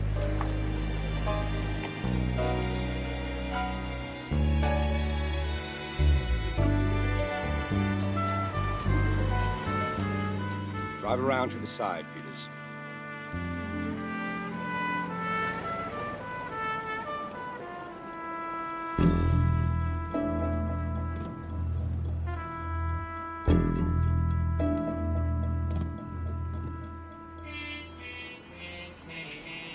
Why all the secrecy, Goody? Listen carefully, Twig. It all has to do with the element of surprise. If Pierre Sedan had the slightest inclination that J. Hamilton Goodfellow... World-famous gourmet and critic par excellence. were about to critique his highly...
He's murdered my partner.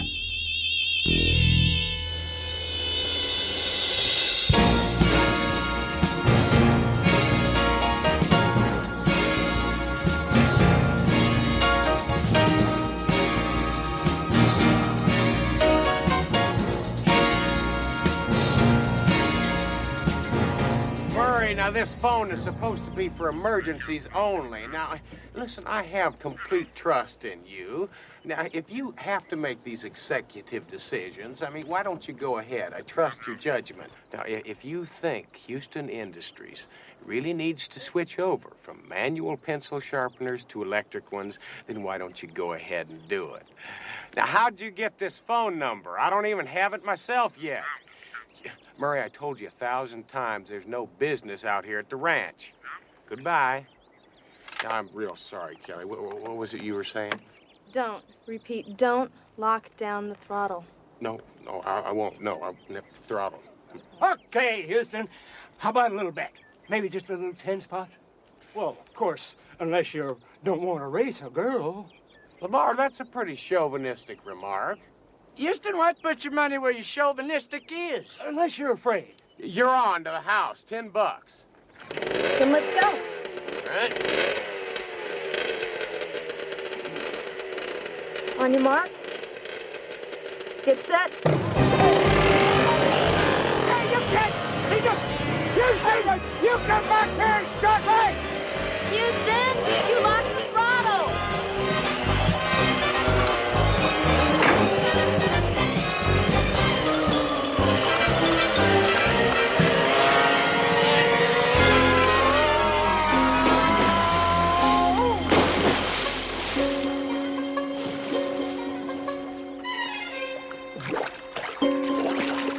Don't lock off the throttle. Don't lock off the throttle.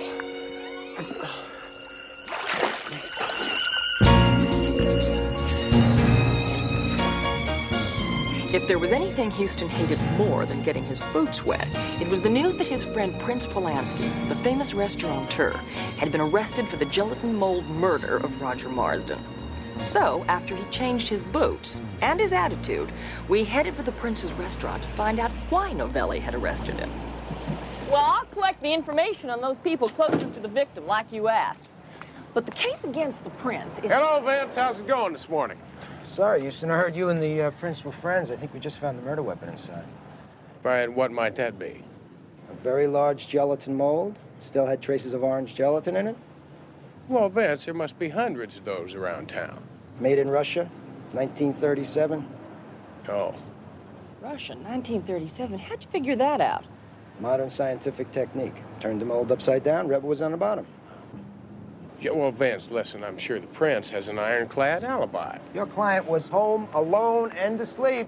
Well, in that case, his alibi is liable to end up in the Guinness Book of Records as the weakest one since Benedict Arnold flunked his polygraph. Yeah, Vince, I mean, the man's a widower. You want to see him at the White House tap dancing at a press conference? Houston, you better scoot your boots or it's going to be arraignment time. Oh, that's right. Listen, would you give CJ a lift back to the office? CJ, warm up, baby, and get started on the information.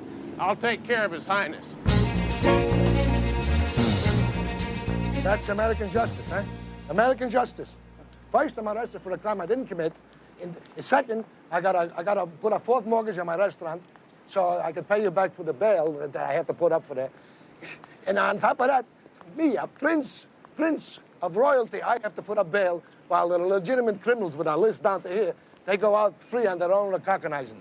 Recognizance, whatever it is. Listen, Prince, now you got to explain to me a little more about this gelatin mold that Novelli found in your restaurant. I mean, that's pretty incriminating stuff. What's the matter with you? I'm a world-class restaurateur. Hi, Prince Sergei Peter Ilyich Polensky. I am not running a cafeteria. I never used such a mold, and I would never use orange gelatin. Yeah, well, listen, somebody used it, Prince. Didn't they stuck it in your kitchen? Now, have you got any idea who'd want to frame you? Of course. The murderers. Wait a minute. Do you know why the judge made that bail so high? He was afraid I was going to run back to Russia. Come on, Prince. You know who you're talking to here. This is little Matlock, you know? I mean, the kid you used to let lick the cake bowls when you were making the cake. The kid you used to tell stories to, you know? The kid you taught the importance of being free. You know, I owe all that to your father. You know, when I came to this country, I was nothing but a Russian peasant with a dream of a Statue of Liberty and a word called freedom. But your father, he sponsored me for my American citizenship. I'll never forget that, never. Yeah, well, he did say of all his investments, you were his biggest dividend. It's a fancy way of saying I was the family cook, huh? Yeah. Listen, Prince, now, we got to get back to this thing because it's really bothering me. Now, do you have any idea of anybody who'd want to see you take the fall for Marston's death? Any restaurateur in town. They always looking to knock off the champ, right? And I'm the champ. I was the champ till they ruined me. You know, they, meaning Marston and his partner, J. Hamilton Goodfellow. Who else? Yeah, well, listen, the police told me that you threatened to kill both of them. And they deserved it. They ruined me. For what? They don't know the difference between a plate of borscht and a banana.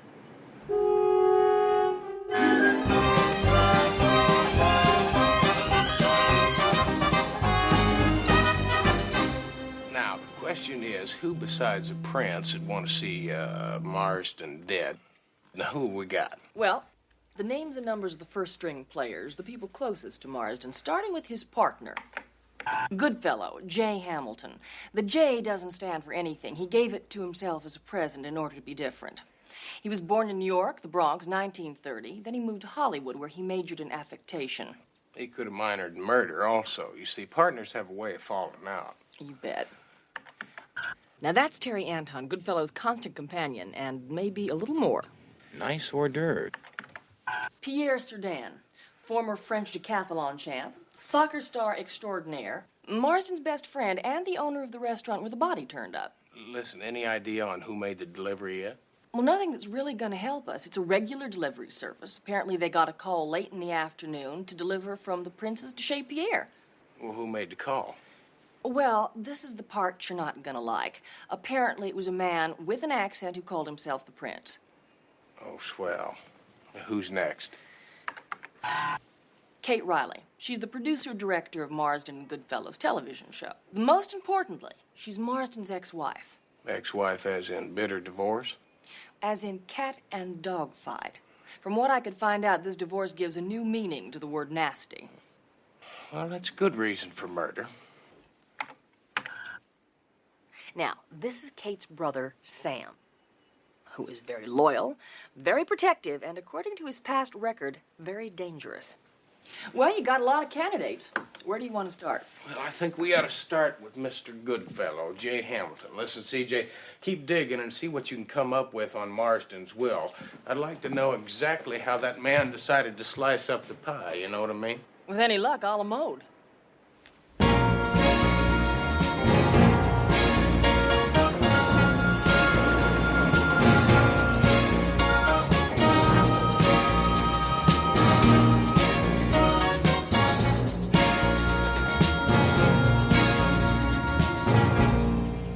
Promo's almost over.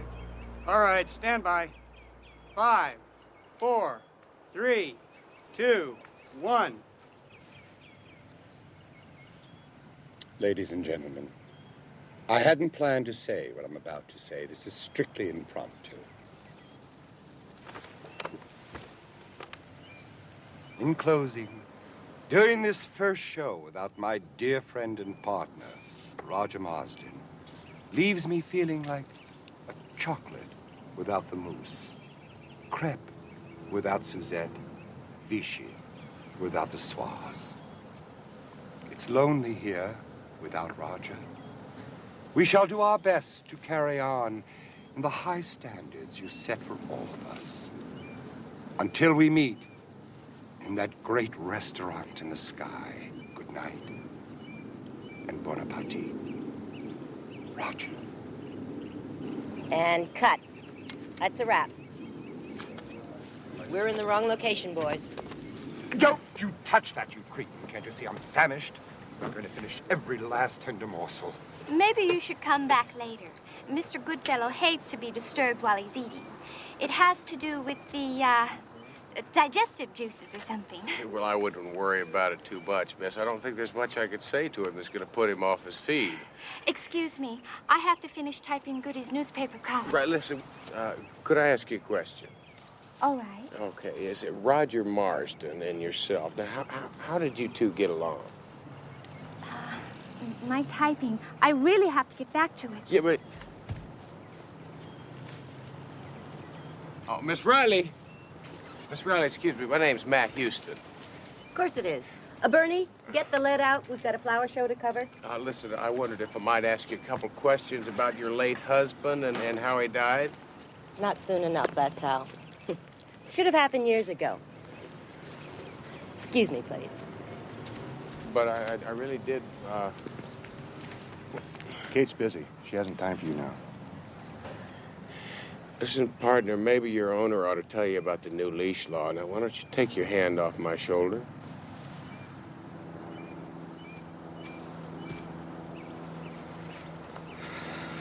Mr. Goodfellow! If you're collecting for some charity, I didn't give it the office, and I never give it home. Fine. Listen, my name's Matt Houston, and I'm a private detective. Boots. Worse than that, cowboy boots. I hope you didn't tether your trusty steed on my front lawn. It's prize-winning dichondra, and when it needs fertilizer, my gardener gets it through legal channels. Listen, I'm representing Prince Polanski. My condolences. The man is guilty of sin. Well, I don't really believe that, and I was hoping I could get a little cooperation from you. Sorry, Sundance. Since my partner died, my workload has doubled, and I have no time to play Starsky and Hutch with you. Mr. Goodfellow, you really should have told me. Happy birthday to you. Happy birthday to you. Stop. What are you doing? It's not my birthday. Oh, but the delivery man insisted that it was. Where are you going with my cake? Get out!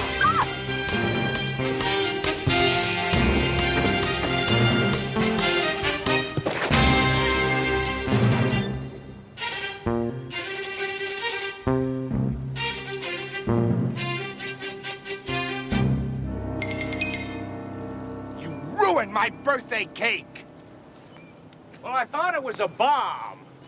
I mean, you're the one that told me it wasn't your birthday. Well, it isn't, but I love birthday cake, especially the frosting. I wonder who sent it.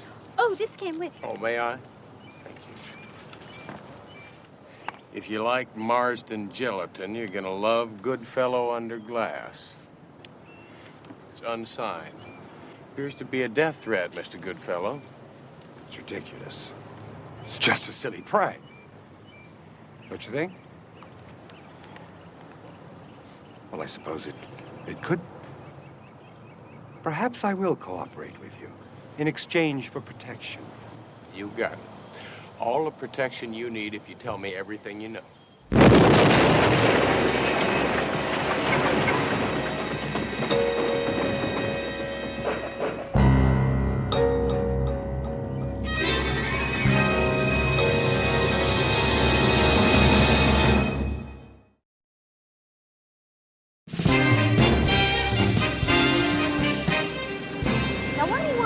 Prince about that exploding cake? Well, because I had a taste of what was left of it, and there's only one person I know of who uses burnt almond mandalay in his cakes, and he's it. He's famous for it. Mandalay like in Burma? Yeah. Yeah, see, it's very rare, very expensive, and hard to come by. We used to go crazy over it when we were kids. Well, Houston, if he's famous for it, whoever's trying to make the prince look guilty would be sure to use burnt almond mandalay, too. Yeah, well, that's what I thought, but I'll tell you something else. That Kate Riley sure got away from me in a hurry a while back. For that matter, J. Hamilton Goodfellow could have sent it himself.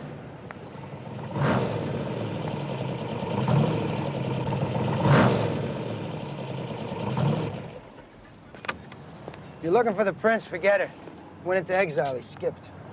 When? Probably right after he tried to transport J. Hamilton Goodfellow to the Never Never Land with that trick birthday cake. So you heard about that, huh? Yeah. My ears are still vibrating. Let's say that Goodfellow is not exactly crazy about being murdered.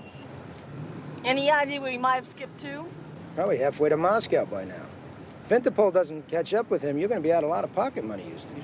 Now, Vince, it's not the money I'm concerned with. I know that man. Sorry, Houston. I think you backed the loser this time. Vince! You... Boy.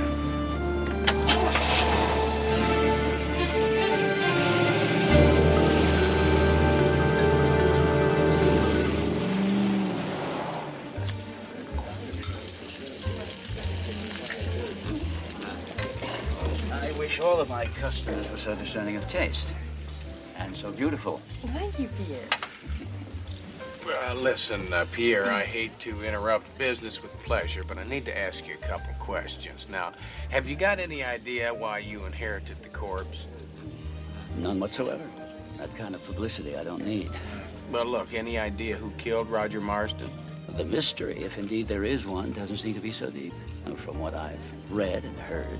Yeah, I see. So you're nominating the Prince, huh? Oh, no.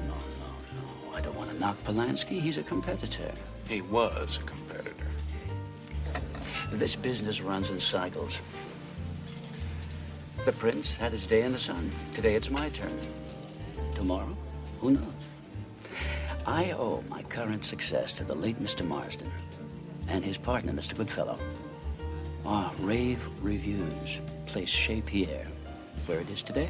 The night Roger Marsden was found dead in here, you had a couple of customers. It was Kate Riley and her brother. Now, have they ever eaten in here before? In the 4 years we've been open, never before. I see. Well, that brings me to another question. Now, if you... It certainly does. Why is this the wrong year? I ordered a 62. Please excuse me. But,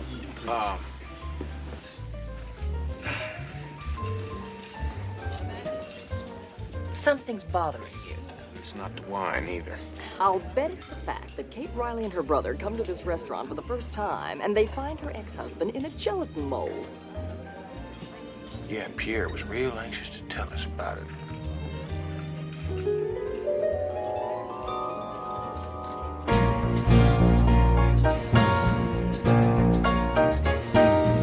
Now, I suggest you first start with the kiwi tarts. Marvelous. Then go to the apricot tarts. Then try the orange cake. Graduate to the chocolate cake. Go to the berries and that wonderful pyramid of puffs. And then lime cake. And then, oh, look at that number over there. As a matter of fact, you can have anything you want. Have anything on the table, except the candles, of course. Murray, what in the name of Too Tall Jones is going on here? It's him. The man who came to dinner really came. See for yourself. Oh, hello, Sundance. Welcome. Come right in. Make yourself at home. Is this Mrs. Sundance? No, they call me Butch. That's because my mom addresses me so funny. Excuse me, Mr. Goodfellow. This might be a silly question, but what the hell's going on here?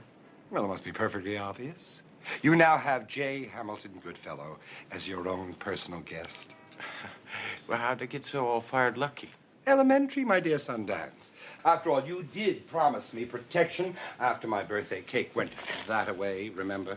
Yes, I do. I do remember something about protection. Houston probably means police protection. That's right. Put you in a very interesting cell where nobody can get to you. What, you got rocks in your head or something? Me in a cell? What, are you crazy?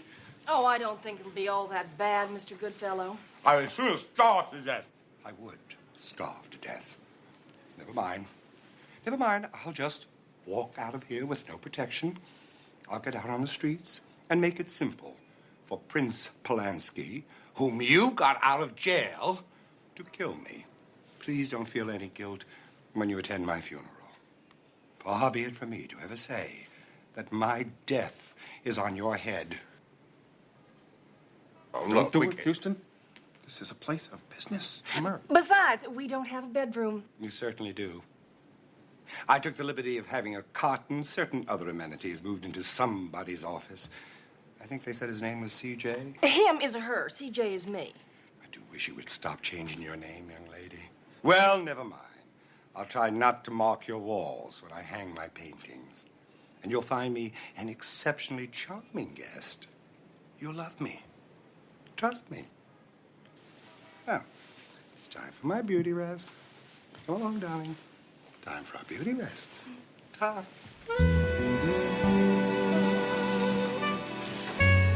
Grab the strawberry one.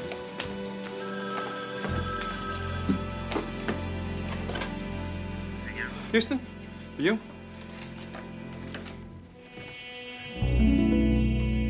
Mrs. Houston, where are you? Will you stay put until I get there, all right? Where's the Prince? He wants to see me alone.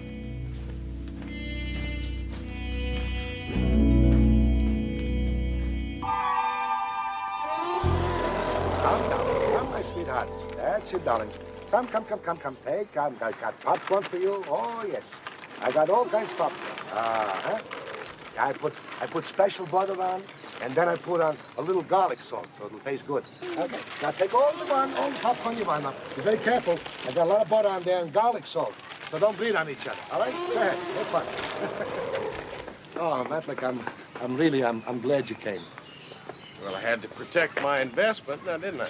Oh, look, the bail money, I'll pay you back. No, not the bail money. My investment in an old friend, Prince. Why'd you skip out? Well, it's obvious, no? Huh?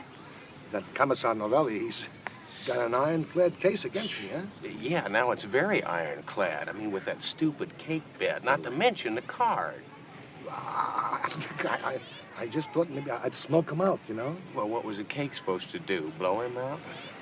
Look, I didn't know what I was doing. Anyway, what's the difference? I mean, you were there, a great detective like you knew what to do right away. And besides, there was no danger, no? Danger? No danger? You didn't see that shed go up. Now, Novelli is going to consider this attempted murder. Oh, no. Look, not like I was just trying to help, that's all. That's fine, Prince.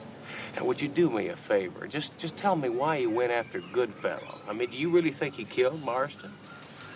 I don't know what I think. I'm confused. I'm scared. I'm scared, Matt. You and me have been friends for an awful long time, you know? Now, you got to trust me a little bit now. We'll get this thing worked out. Now, you got to give me 1 hour with Novelli so I can sell him on the truth. Now, you meet us at Mama Novelli's restaurant, all right? Huh?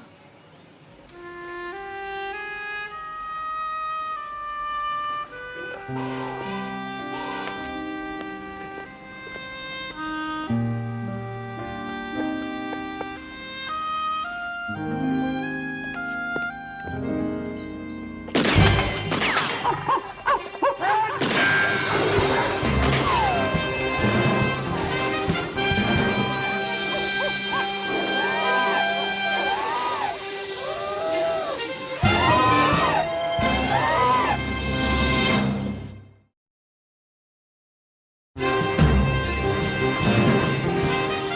If it wasn't him shooting at you, who was it?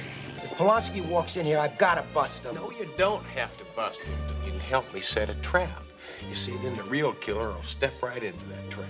What if the prince walks into it? Oh, sta tranquilo, he won't. I give you my personal guarantee. I mean, you don't even know the prince.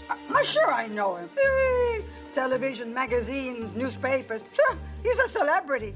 And a macho celebrity. Vince, listen, whoever walks into the trap, he's all yours. Is that fair enough? I don't know. No, of course you don't know. See, that's the whole point. That's why we have to exhaust every possibility we've got. Yeah, well, there is some new evidence I got to ask him about. Go ahead and ask.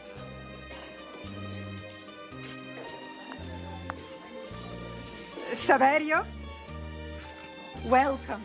Welcome to my humble restaurant, Your Royal Highness. Thank you, Mrs. Novelli. Oh, call me Rosa. Like in Rosa the Widow for 15 years. That kind of Rosa, huh? Yeah. Listen, Prince, you remember the zoo, the shooting? What happened? I was looking for you. I ran, and somebody was shooting at me, and I didn't even turn around to look. I mean, I don't know who I'm running away from anymore. I mean, is it Marsden's murderers or the police? Or who am I? Everybody's running after me. I should read you your rights, but first I have to ask you a question. Go ahead, ask anything. 4 days before Marsden's death, you received a very large quantity of orange gelatin, enough to float McHale's Navy. Is that true? 8 cases. 8 cases orange gelatin. I didn't want it. I want to send it back, and the driver said, no, it's already prepaid. And that night, somebody came in and stole it. And you didn't file a police report? I thought it was a joke.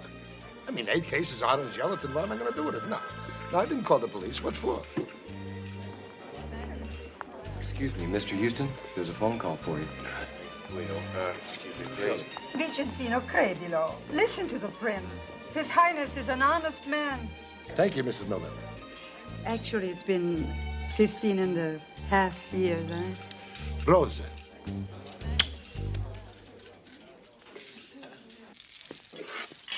Houston. Hello, CJ.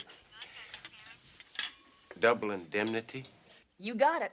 They may have been divorced, but Kate Riley stands to get $400,000 from Marston's insurance.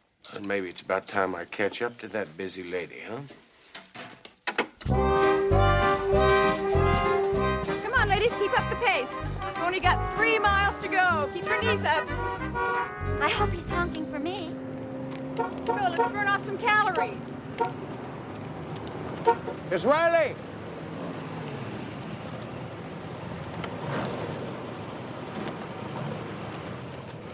Yeah, we almost met the other day at Goodfellow's place. Oh, yeah. Roy Rogers. But no, it's Matt Houston. And I'll tell you, I'm still investigating the death of your ex-husband. You were at Chez Pierre the night that your ex-husband was found dead. Now, how come you showed up there? When I got home, there was a message on my answering service.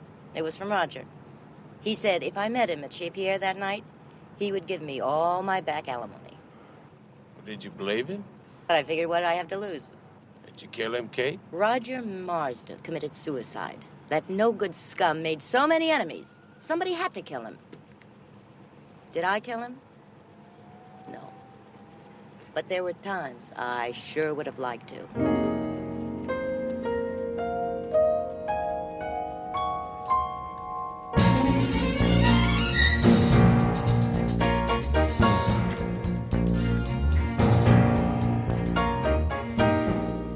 Bud Spellman, newsroom, please. Thank you. Yeah, Vance, how's the Prince doing? It's driving me nuts. I signed my best man to tail and play bodyguard. Polanski tries to lose him. Well, Vince, now the time for action is now. Now, you agreed to help me set this trap, and I'm going to be the bait, all right? Would it matter if I said no? Well, yeah, but you're not going to say no, are you, Vince? Bud, yeah, this is Matt Houston. Listen, partner, I need a favor from you. Yeah, I need you to announce on your afternoon news broadcast that I'm going to name Roger Marsden's killer on J. Hamilton Goodfellow's television program today. You do that? Appreciate it, Pard. I owe you one. Thank you. Hey, Houston, anybody ever accuse you of not playing with a full deck? Mm-hmm. Oh, it's revolting. It's awful. Positively terrible. Well, worst television script I ever read. Who wrote it? I did. Not that I can't write. I'm brilliant. But rusty. My partner used to handle this sort of thing. Maybe you'd be more comfortable in more familiar surroundings, like at home. Sorry, Butch. I'm camping out in your office until this sordid situation ends. What now, Mr. Pinchpenny? More unpaid bills from more caterers? How dare you charge all this to Mr. Houston? Very well. Henceforth, I shall charge them to you.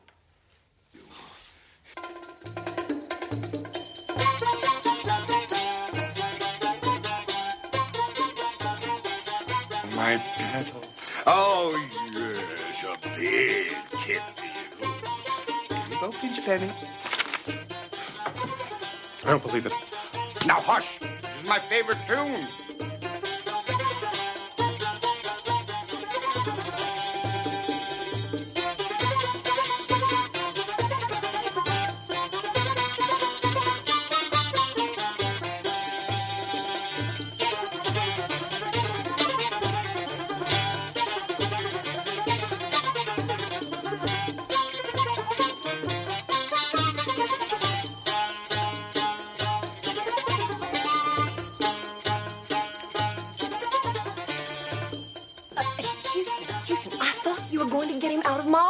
Yeah, I'm working on it, CJ. I just haven't found a crane that'll reach the penthouse.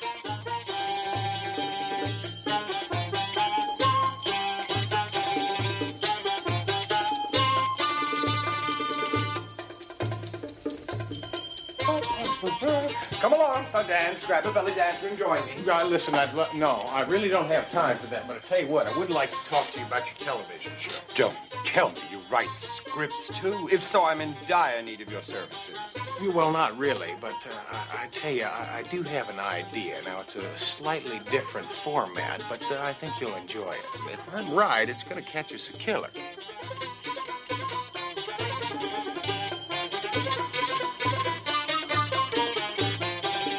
Okay, we'll open on a loose two-shot, then come in for a single on Goodfellow.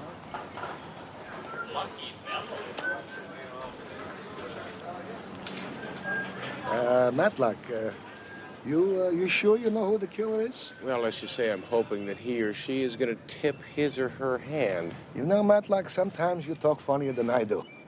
At least I have a reason. I'm mad.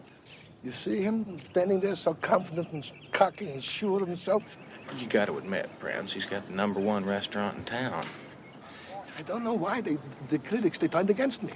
They ruined my restaurant. For what? I mean, they heaped all the praise on him.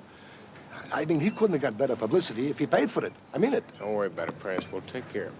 Yeah. Fine. I'll see you at the restaurant today, all right? All right, bye-bye. Well, I really didn't expect to see you here, Pierre. Oh, why not?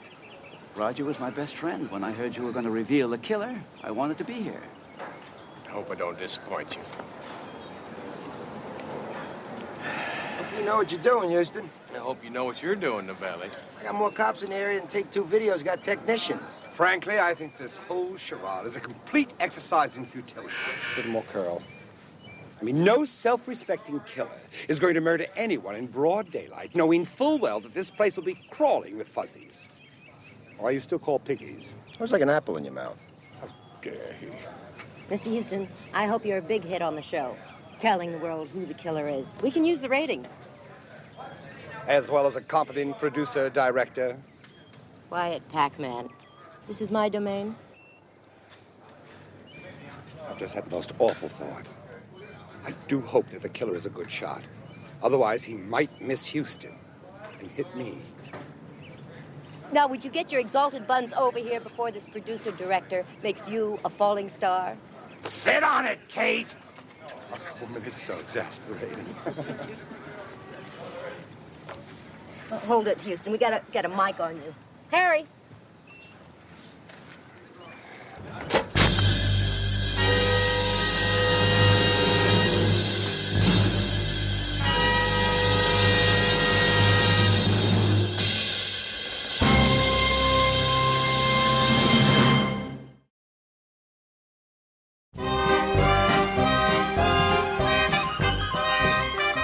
Houston's plan to be the bait worked all right.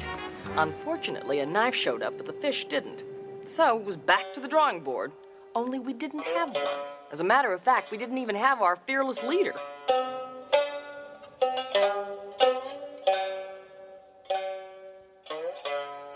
Oh, these are terrible.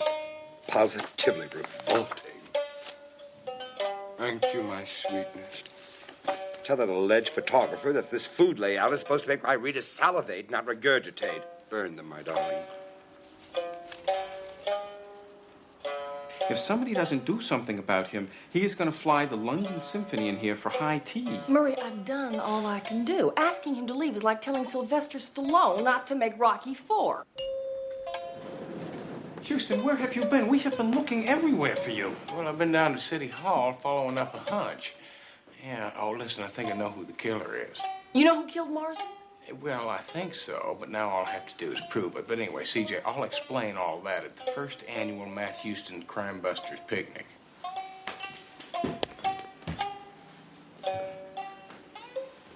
Well, Japanese, huh?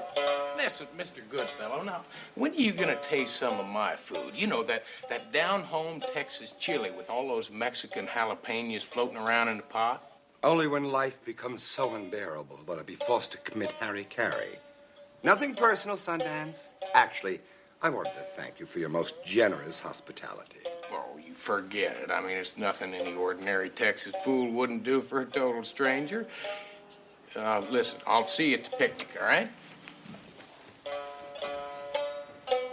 Picnic? What picnic?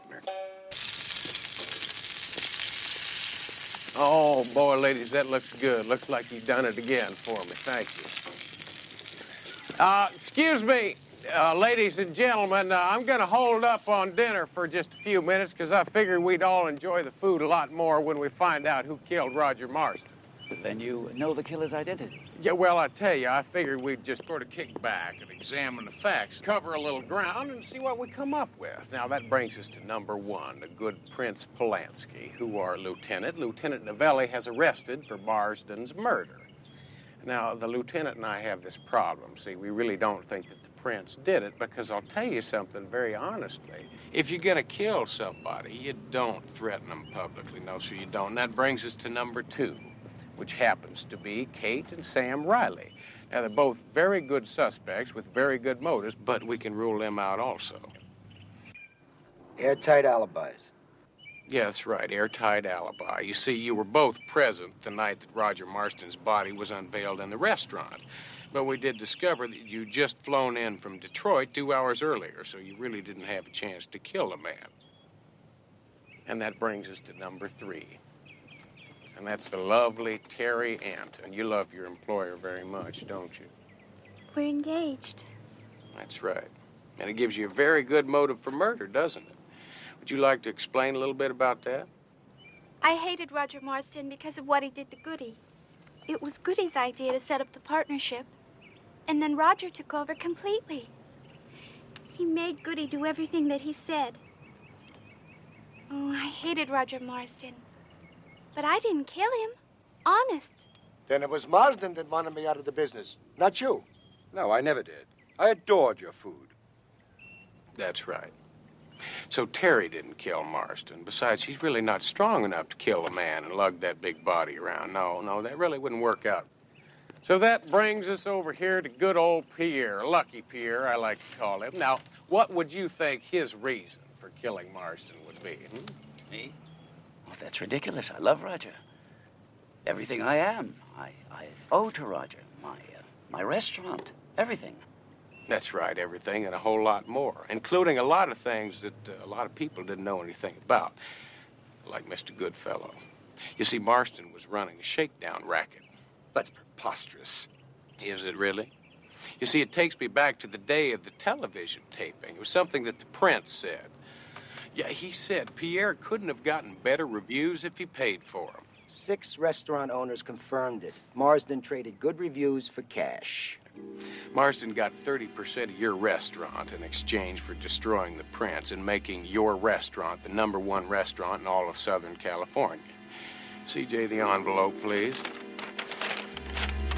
Thank you. See, right here in this envelope is an official document all the way from City Hall, and it's proof that you and Roger Marston were partners. So, I made Roger a partner. That's not against the law. No, not really, but I tell you what, you got awful tired of giving 30 cents of every dollar you made to Marston. And that's when you killed him. Houston, that's ridiculous. And, I'll prove it. Prove it to you! I'll be right back.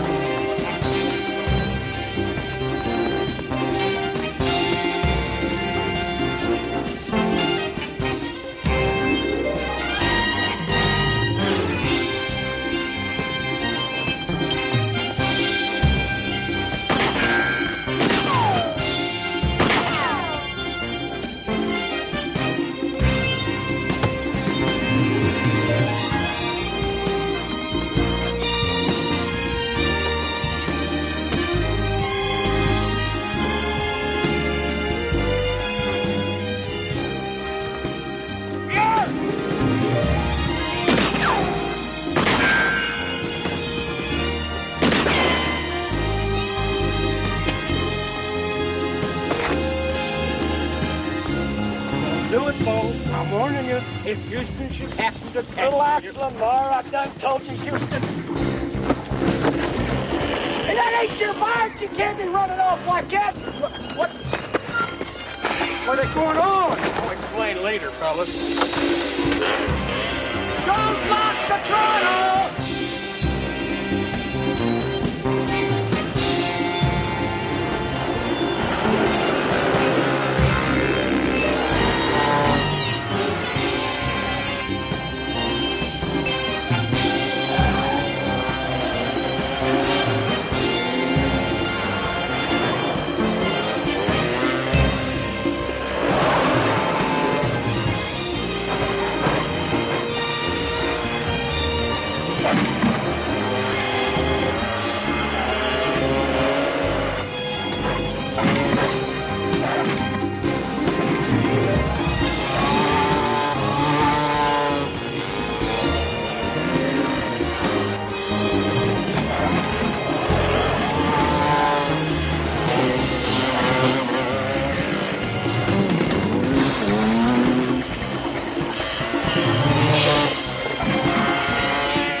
CJ, get this man a check.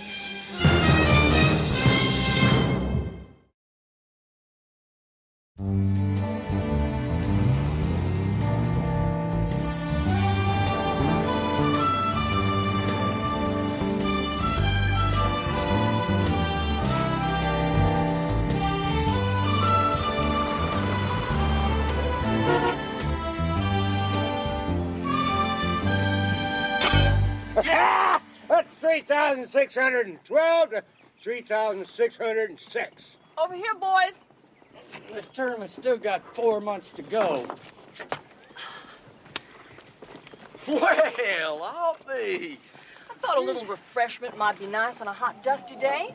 Yeah, CJ, what is it? What is what? Well, now, I know you didn't drive all the way out here just to play Mrs. Santa Claus. Now, you got something on your mind. Why don't you tell me what it is? Well, as a matter of fact, Houston, now that you mention it, there is something digging at me. You knew deep down that the prince was innocent all along. How come? Well, I'll tell you, CJ, it's really quite simple now. Ever since I've been knee-high to a grasshopper, the prince has meant a whole lot to me and my family. Not only was he Daddy's favorite cook, he taught me a very important lesson in life, and that's the cowboy code. The cowboy code? Is that anything like the Dallas Cowboys? Wash your mouth out, girl. Don't you know nothing? Oh, that just goes to show how ignorant a college graduate can get. Save me, Houston. What is the cowboy code? Well, CJ, I think the prince found it in an old Western movie because, you see, that's what he thought America was all about at that point in time. It goes something like this. Never shoot first, never hit a smaller man, and never take an unfair advantage. And never go back on your word. Be kind to kids, elders, and animals. And don't harbor no religious nor racial intolerance. That's right. And most important of all, a cowboy is a patriot. That's kind of nice. I like it. So that's how you knew the prince wasn't guilty. Well, that and the fact that he never could make gelatin.